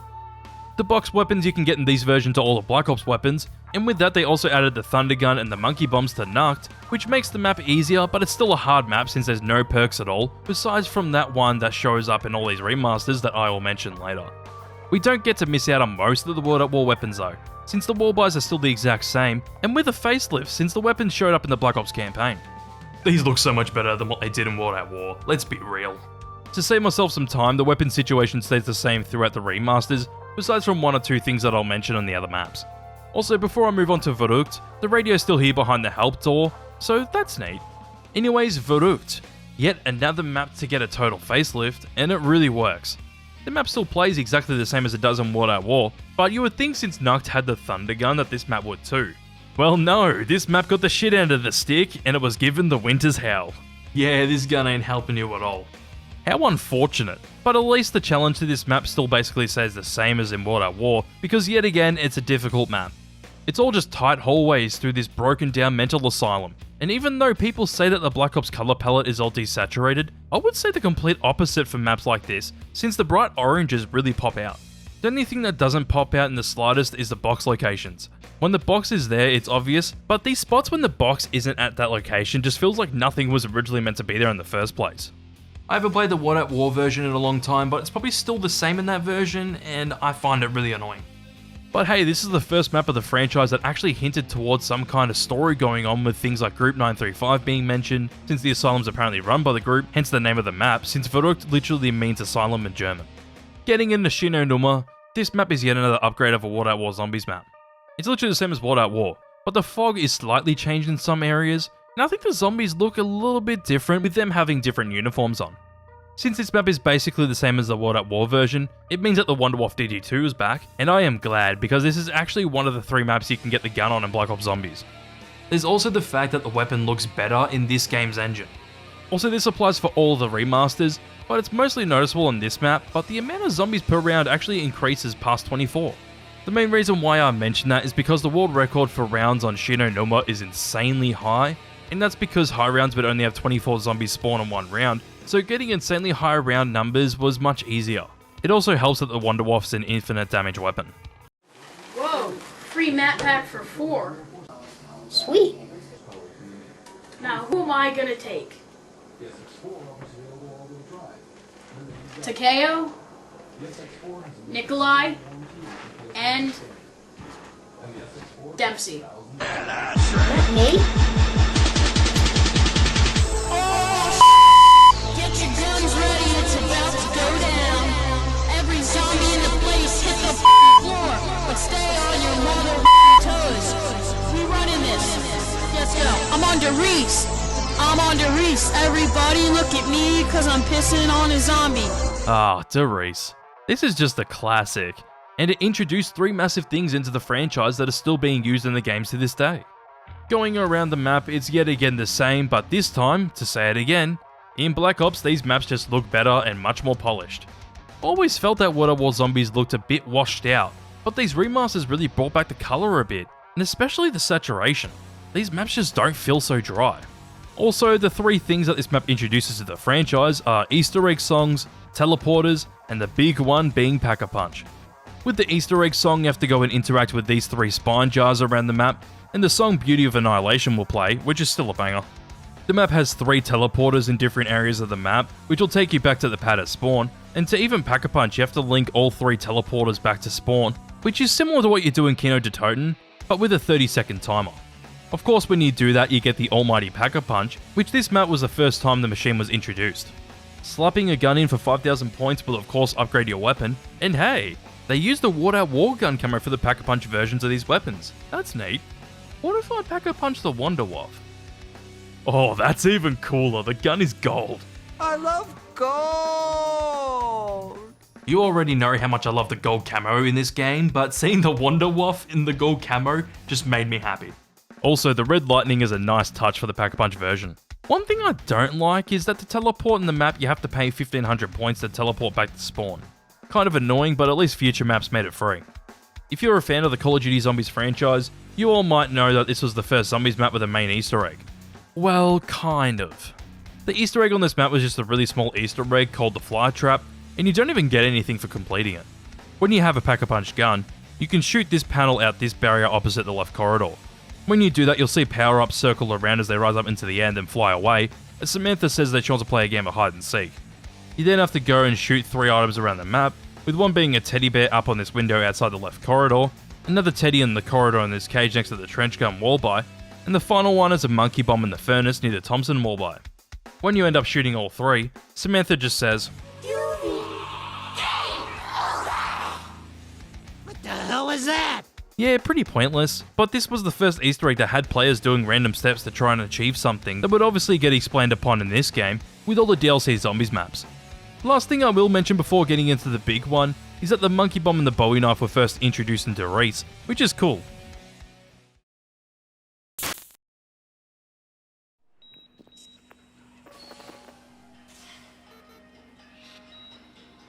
Here at Call of Duty Zombie Labs, we have the world's foremost zombie experts. Okay, before I get into the map itself, I love this trailer, as well as the follow-up which is much of the same, where we get to see a zombie lab known as the Call of Duty Zombie Lab. Very creative, as the scientists are trying to find the best way to kill zombies. These trailers are just really charming, and I wish Call of Duty did some really cool and unique trailers like this more often. But for zombies, they never did this again. Anywho, Moon along with the World at War Remastered Zombies maps was released on the 23rd of August in 2011 and is the last DLC expansion that Black Ops received, and I really think they went out with a bang here. Just the idea of having a zombies map on the moon is really damn cool, so why don't we see how they did that by clicking on the map Moon, and straight away the loading screen is definitely the moon.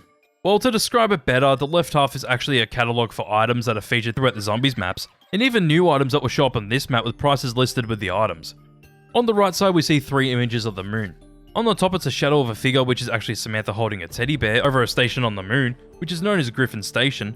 The bottom left is astronauts walking on the moon around a structure, and the last image next to it is an image of a different structure on the moon. By the way, the loading screen music on this map is probably the best music out of them all. Anyways, we load into the map, and wait, this isn't the moon? It definitely isn't, since we actually start the game off in a hangar base in Area 51, which is the same model used for the multiplayer map Hangar 18, and not the Megadeth song. Anyways, you can see that this place is a bit rough around the edges, since zombies have obviously infested this place, but hey, you can actually buy Pack-a-Punch right in the spawn room if you have enough points. From there, if you go up into the hangar base, to the left of the teleportation pad will either be Juggernaut or Speed Collar, which you can actually buy without even turning the power on. Zombies will start spawning in, and the main thing you will notice is that this isn't even round 1. Zombies will just keep coming at you endlessly, and the more you hear this noise, the stronger the zombies get. With every time it beeps, it basically goes up 1 round in health. Obviously, since you start off at Area 51, the zombies start off at round 1 health, but every time that noise goes off, they go up a round in health. Really good players can actually manage to gather enough points to pack a punch the M1911, then get Juggernog before even leaving the room, and to do that you really have to point farm as much as possible with your grenades and your ammo, since you don't get any power up drops here either, and there's no weapons to buy. One thing I forgot to mention is that after about 1 or 2 beeps, hellhounds will start to spawn as well, and they can be pretty annoying because they are much faster than the zombies and can get some easy hits on you. Anyways, after the teleporter opens, you can actually walk up to it and stand on it to teleport to the moon, but you teleport to the receiving base of Griffin Station. You start to run out of breath, so to stay alive you have to grab the PES in front of you and put it on to get a supply of oxygen, and if you don't do that then yeah, you die. Also yes, because we're on the moon, we have a lot less gravity now. Walking around the spawn room, you see that you only have 2 barriers. One in front of you to the left and one right behind you, as well as a quick revive right next to the barrier behind you. The doors out of this room are to the left and right, which both cost 750, but when you buy one, the other one opens anyways. Leaving that room, you'll see if you manage to pick up something else later on, that there are PES suits you can grab at every door around the map, which is convenient. Anyways, as you walk out of the door and walk down some stairs and out onto the platform on the moon, there's an Olympia wallby on the left side and an M14 wallby on the right. If you go underneath the spawn room, you'll find a teddy bear with a PES helmet on, and yes, this is one of the Easter egg songs, so we have 2 more teddies to find. To go to the next room, you can either go through the door next to the Olympia, which leads through Tunnel 6, or the M14 side, which leads through Tunnel 11. I usually go through Tunnel 6, so let's talk about that side first, since both sides lead to the power room anyways. So opening the door for 750 points, you walk into a room that basically has nothing besides zombie barriers on the left and right walls, as well as an MPL wallby on the support beam to the right. It's kind of a pathetic small room, but going through to the next door for 1000 points leads to this path with 2 different hallways, with a few zombie barriers scattered around. Getting to the door is an M16 wallby right next to it, but if you buy the door for 1250 points, it leads you to the power room. Before that though, opposite the PES system and the door, we can find another teddy hiding out. Also, when playing this map, you might have noticed that this bastard in the PES suit will be following you throughout the whole map. Here's the boss zombie. The astronaut zombie or cosmonaut can spawn in whenever, but they kind of act like George and Call of the Dead, as they slowly follow you around. This time around they're much easier to kill, but if they grab you, they almost kill you with a headbutt, and if you have any perks, one of them gets taken away from you. If you manage to kill the cosmonaut, it will explode and make you go flying back as the zombies near it will die. The cosmonaut will always have a random name on top of its head, and it can either be predetermined names or friends' names. The predetermined names are actually names of the developers, but when playing in co-op, it can actually show up as one of the host's friends' names from their friends list, and the name always changes after you kill it in both solo and co-op. One good thing about the cosmonaut on this map is that he can't cheap shot you when he spawns on you. The only thing he can do is hit you in that case. If he doesn't spawn on you, then he obviously grabs you, but if he spawns on you, he cannot grab you. Anyways, go into the power room, you have a stakeout wallby, a zombie barrier and a box location to your right, but walking to the left you see the power switch, and hey, I wonder what this giant black pyramid's doing here. Maybe we'll find out. To get to the next door though, you have to go to the right of the pyramid and up these stairs to the door for 1000 points. Before that though, remember Tunnel 11? Well yeah, let's talk about that side of the map, since obviously you're going through Tunnel 11, you're going to end up in the power room, but opposite where you come out from Tunnel 6. Going through the first door for 750 points leads to a basically pointless room, which is pretty much the same as the pointless room in Tunnel 6, but this room looks a bit different and has a PM63 wallby instead of the MPL. Behind the next door for 1000 points leads you to a small room with stamina up, and hey, the final teddy bear. This plays a song known as Coming Home, and it's a pretty solid song. It's not my taste since I'm personally not a fan of 8-string guitars, but the main chorus is pretty good. Since copyright's a bitch, I'll show you myself.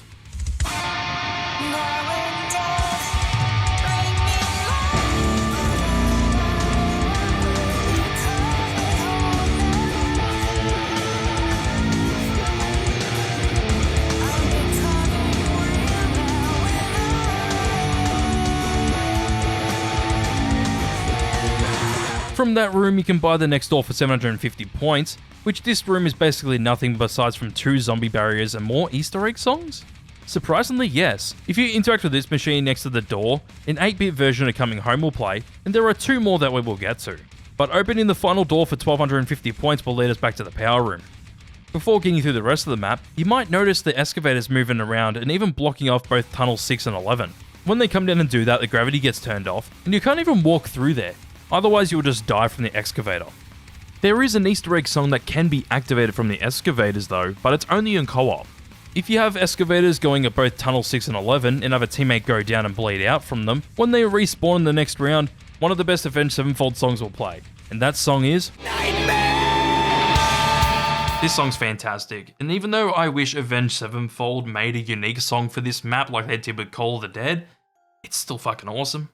Getting back to that door to the right of the pyramid, open it up and we'll find ourselves in a room with double tap in front of us. We can get another 8-bit Easter egg song as well if we interact with this machine to the left, and this time it's a previous map Easter egg song, Pareidolia, but in 8-bit. Anyways, if you walk through and go up the stairs, you'll find a room with basically nothing but zombie barriers, but if you keep going, you'll see a staircase at the end. You go up that staircase to find a door for 1,000 points, but if you look up from the staircase, you'll notice a Bowie knife is hiding up there. The only way to get it is if you break glass in this room to get 0 gravity and then jump up and grab the Bowie knife. That's the only way you can grab it. Before going through to the next room, you'll notice that this map has Nova crawlers that crawl out of the vents, but they teleport now? Well, that's fun. Anyways, going through to the next door takes us to the room of Deadshot Daiquiri, and hey, what's this on the bench? The hacker? So yeah, this is the only thing you can grab that replaces the PES slot, and to use the hacker you have to take the PES off, which is annoying, but it makes it harder to hack things. Speaking about the hacker, nearly everything on the map can be hacked. Don't want one of your perks anymore? Just hack it and get your money back. Hack a door and open it for 200 points instead, but it takes over 30 seconds to do so. Hack a box location to hit the box where it isn't for 1200 points. You can even re-roll it for 600. You can even do insane things like hacking wall guns to swap the prices of ammo for 3000 points, so instead of upgraded ammo being 4500 points, you can make it as little as 250 points depending on the gun. It's also used for at least 2 to 3 steps in the Easter egg, so we will get into that soon. Anyways, from the top of the lab you can go through the left door or the right one, which both cost 1000 points. And you can even get the last 8-bit Easter egg song from this control panel, which is an 8-bit version of the song Damned. Going through the right one takes you through a giant biodome where you can find PhD Flopper, a box location and claymores, but also these platforms that launch you in different directions. If you don't have PhD and you miss these cushions, you will die from fall damage if the gravity's still on, and it can be really annoying sometimes. There's a door on the right side of the biodome for 1000 points, which will take you to the same area that the left door from the labs will lead you, which is an area out onto the moon. If you go from the labs to this outside area, we will get to see a box location as well as this new perk called Mule Kick for 4000 points. Well, what does it do though? It gives you a third gun slot. That's it. It's an expensive perk as well, but with ammo being such a big issue with most of the guns in Black Ops Zombies, it can be pretty damn useful. I even think that the developers thought the same thing, since they decided to add it into every map when this DLC came out. In Kino de Toten, it's just before that door that gets you to the MP40 and Speed Cola to the left of the door. In 5, they put it down in the War Room opposite to Juggernog. Ascension put it right in between Power Room and Speed Cola across from the box location. Call of the Dead put it at the far end of the boat. Shangri-La is randomized, since all the perk locations are randomized besides from Juggernog and Speed Cola, with them having a 50% chance of spawning in 1 or 2 locations. Narc is in Spawn Room to the far left side. Farouk just has it just next to the stairs on the Quick Revive side of the map. Shinonuma puts it right in the Spawn Room to the left corner. And lastly, Doris has it right next to the box location in the garage.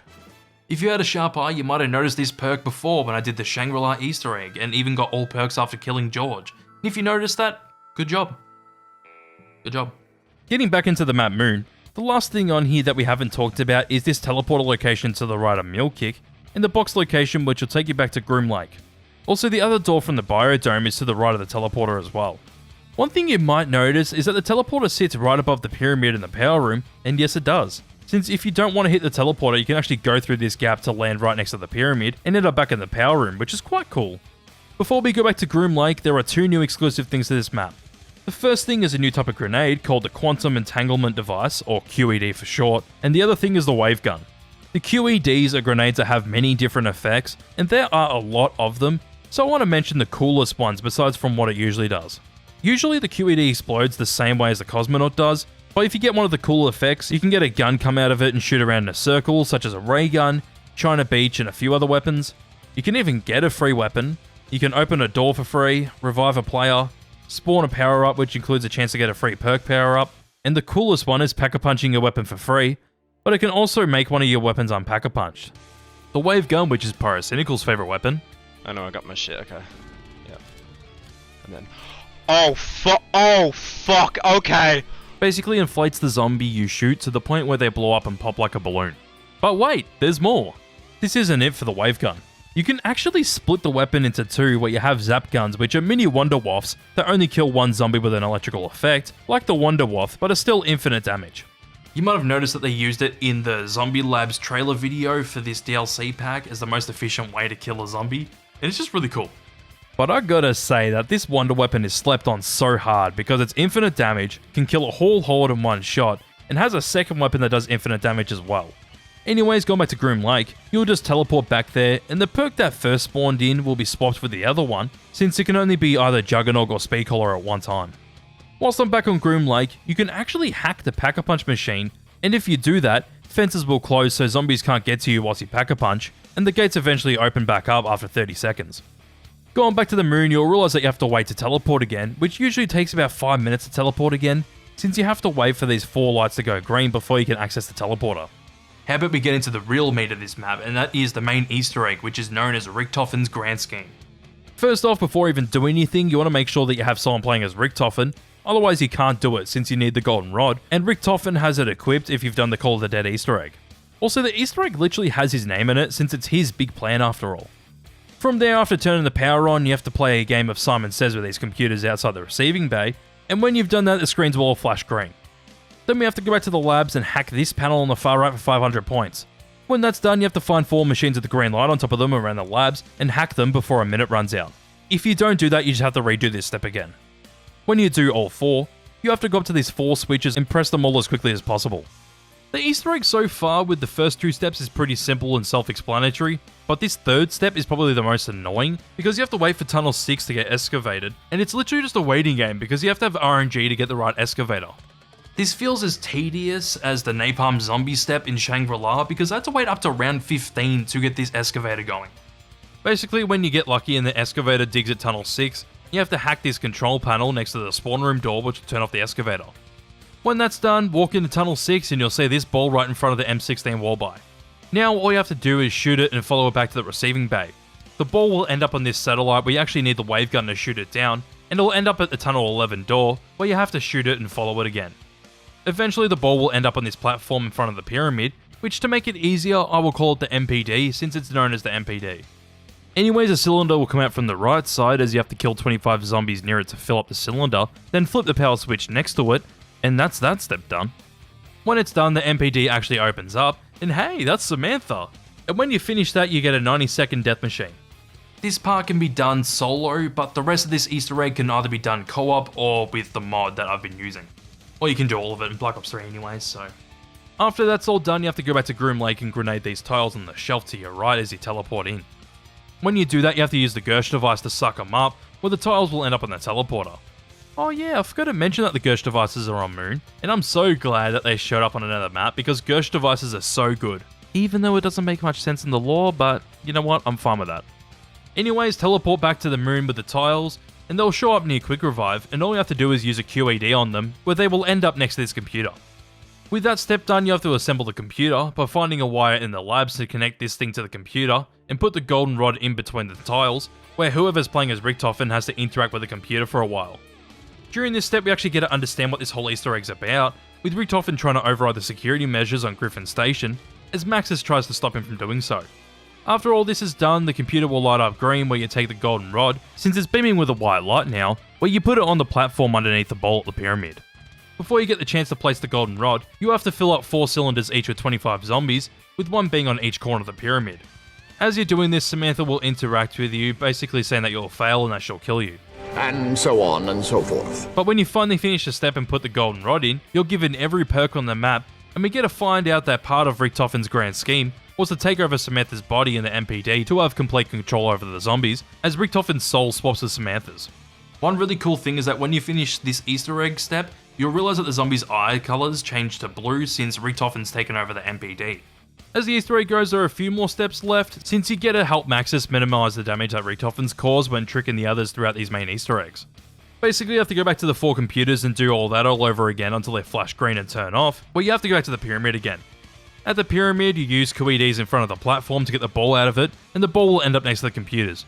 Go there and use a Gersh device on the ball, and it gets sent to the 3 rockets behind you, where the rockets activate and go straight for Earth.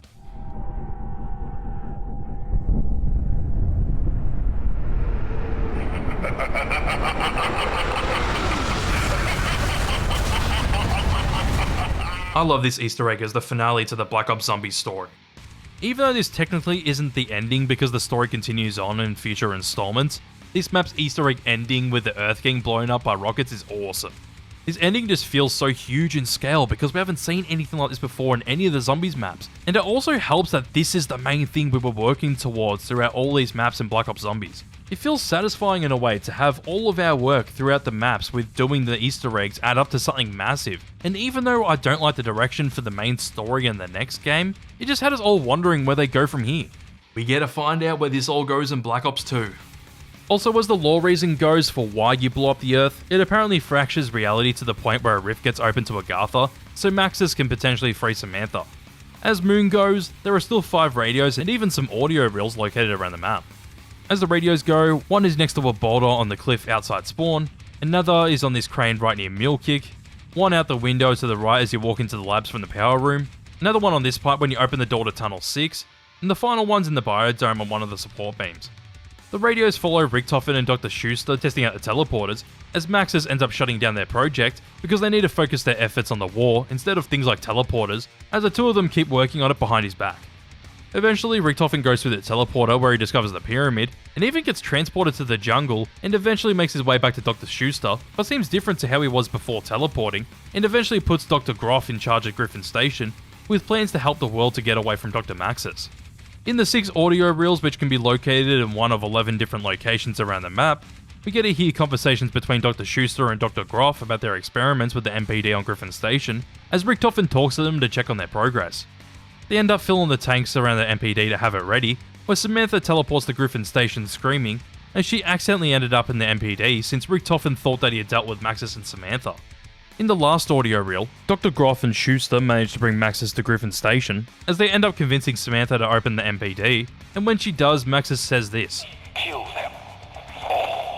As we then hear gunshots and her laughing, as gas hisses in the background, and she closes the MPD and takes control of the zombies.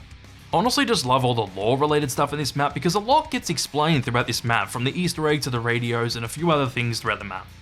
You get to understand how Samantha ended up taking control of the zombies, and how Richtofen ended up the way he did with a teleportation experiment taking him to the MPD, where his personality changed to be a worse version of himself.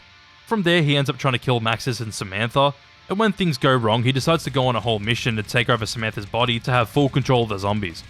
I have a lot of thoughts about the overall zombie story that this game presents us, but to finish off this map, I love Moon. This isn't my favourite zombies map in the game, but for what it offers, you honestly can't go wrong with it. This is my second favourite map because it's such a different and fun experience of a zombies map in this game. Sure, the zero gravity can get annoying sometimes, but I really have a soft spot for this map since visually it looks amazing, and we got one of the best wonder weapons of all time with the wave gun. The biggest issue in my opinion is going for high rounds in this map. It just feels like there aren't many ways you can actually get to high rounds besides from training around the biodome or near Mule Kick. Actually, never mind. Apparently the high round strat is training around the receiving bay and then using the hacker to hack power-ups to get max ammos, so might have to try it. With that aside, it's probably no secret that I like the story and the main Easter egg that this map has to offer. Getting to the big conclusion of Richtofen's plan is really neat, and to see him actually take over the zombies in the end and blow up the Earth to minimize his damage is honestly awesome. This shit blew my mind when playing it for the first time, and I still think it's awesome. No Easter eggs have felt this big in scale and felt like they actually meant a lot before this. It helps that I have some really good memories with this map and I still enjoy playing it from time to time, even if it's just trying to pack a punch and get jugged before round 1 on Groom Lake. It's still really enjoyable to play. I have to wrap all this up now though, don't I? Oh boy, we're going through this whole game inside and out, and I love this game. Even with my few issues in each respective game mode, as this game goes as a whole experience, it's almost perfect. Starting off with the campaign, I love how integrated the whole story is to both what happened in World at War, but also real events that happened during the 1960s from the Vietnam War to even things like the Bay of Pigs invasion and MK Ultra. Even with that aside, you have such memorable characters in the campaign with mainstays like Woods and Mason, but also an absolute standout being Reznov. I know that Gary Oldman was Reznov in World at War, but I really like the character more here because he has more to do with the overall story of the game, and really has more of a meaning and an impact towards it. Speaking about that, The twist where Reznov died in Vorkuta and is a personification of Mason's brainwashing is fantastic, and it's still such a great twist because it's built up throughout the campaign with small little hints to this twist even showing up in the first mission. The acting from all the main cast is honestly iconic, and even though there are a couple of bad line deliveries throughout the campaign, especially that one line from Mason, it's just really believable. I haven't mentioned who portrays Hudson by this point, but Ed Harris does a fantastic job. I guess we only see him in a few missions throughout the campaign, but he really pulls off the CIA agent badass throughout this whole campaign. But for some reason he got replaced by Michael Keaton in Black Ops 2. Why? I could talk all day about how much I love this campaign, because it's genuinely really fun to play and has an amazing story that hasn't been topped, but we still have another 2 game modes to wrap up. The multiplayer in this game is also fantastic and probably the most solid multiplayer out of any COD game. I didn't say it's my favourite multiplayer, but it's definitely top 3. Nothing feels insanely broken like some other games. Modern Warfare 2, One Man Army, New Tubes, Model 1887s, ACR. But I have to say, I actually kind of enjoy how broken a game like Modern Warfare 2 is more than Black Ops with its multiplayer. Don't get me wrong, this game is probably the most well balanced out of all COD games to come out during its peak, and arguably still to this day, but sometimes it feels better to just use something insanely overpowered. Also, sniping felt better in Modern Warfare 2. Nothing can beat the intervention, baby! One thing that this game does so much better than any other Call of Duty games is the customizability of everything. From the many different options in creator class, from the weapons, perks, and even little things like being able to give your character face paint and change your reticle color, shape, and tint. This is pretty standard stuff now that you'd pay for in the game with real money, but at the time this was kind of a new thing, and it was really cool you could actually earn this stuff by playing the game. COD games after this didn't have much customizability, but one big thing that I'm glad that this game brought to the franchise is theater mode. This one feature is an absolute game changer for Call of Duty, because it gave people the ability to look back at their previous games and save whatever clips they wanted to, which they could share with their friends through the community tab in the game. Only a few games had theater mode as a feature before this, like Halo 3, but when this came out in Black Ops and was brought in as a new feature, Call of Duty fans accepted this with open arms.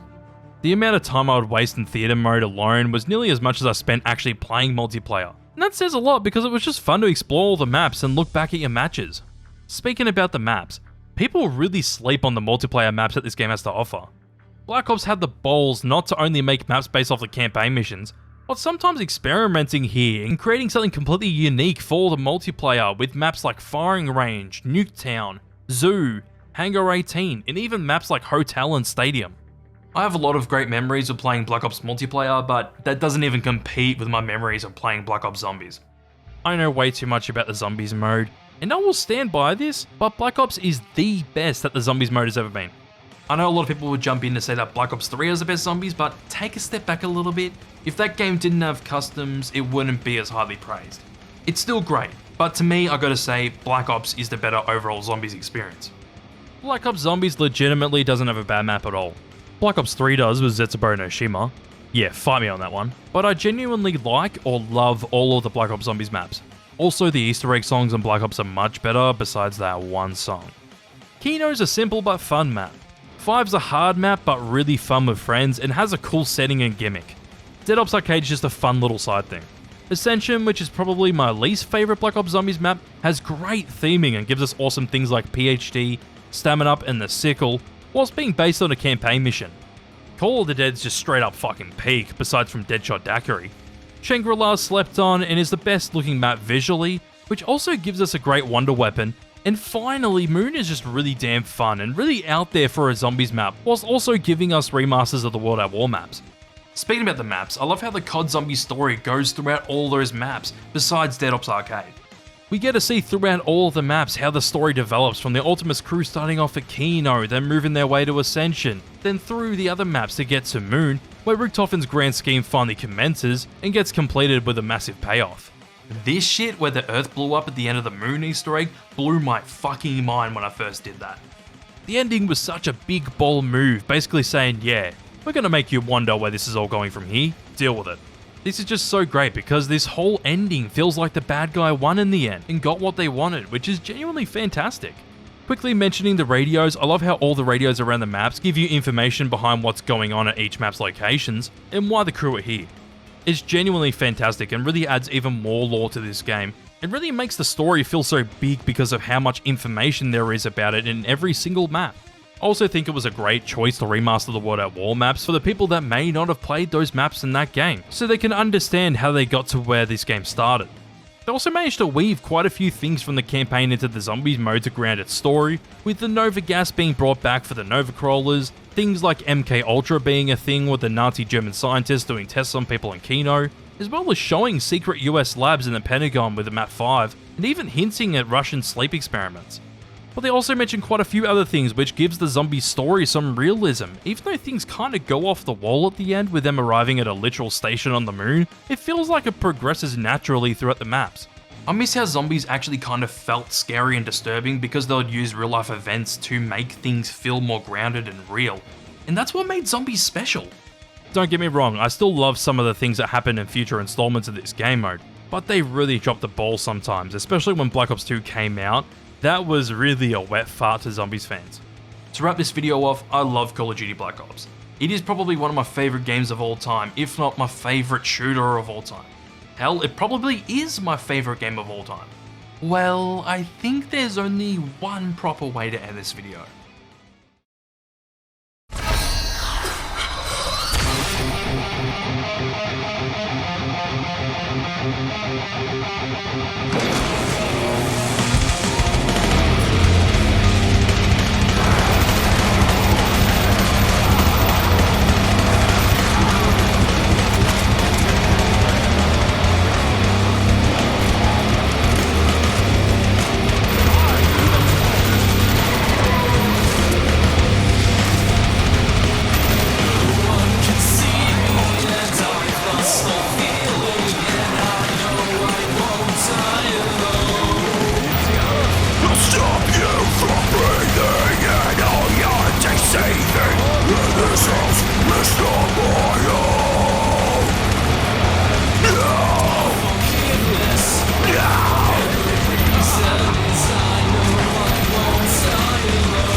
The skies will shake with my power! Everyone lies, they're waiting for the second coming again.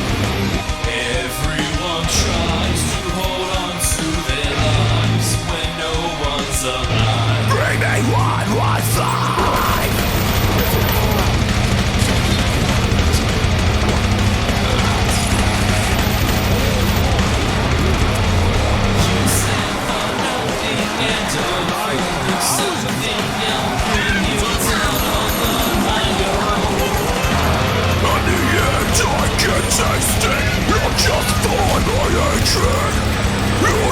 Choose one left hand of all that's sacred. No!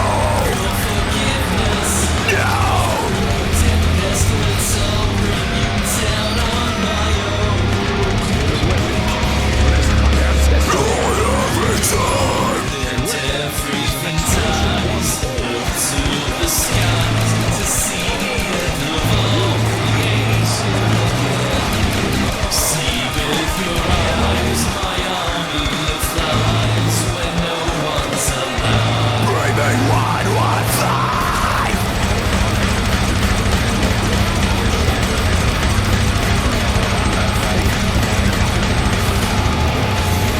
You've lost the form and unity, where has my life gone? You'll bring me to maturity and bring me down to see me.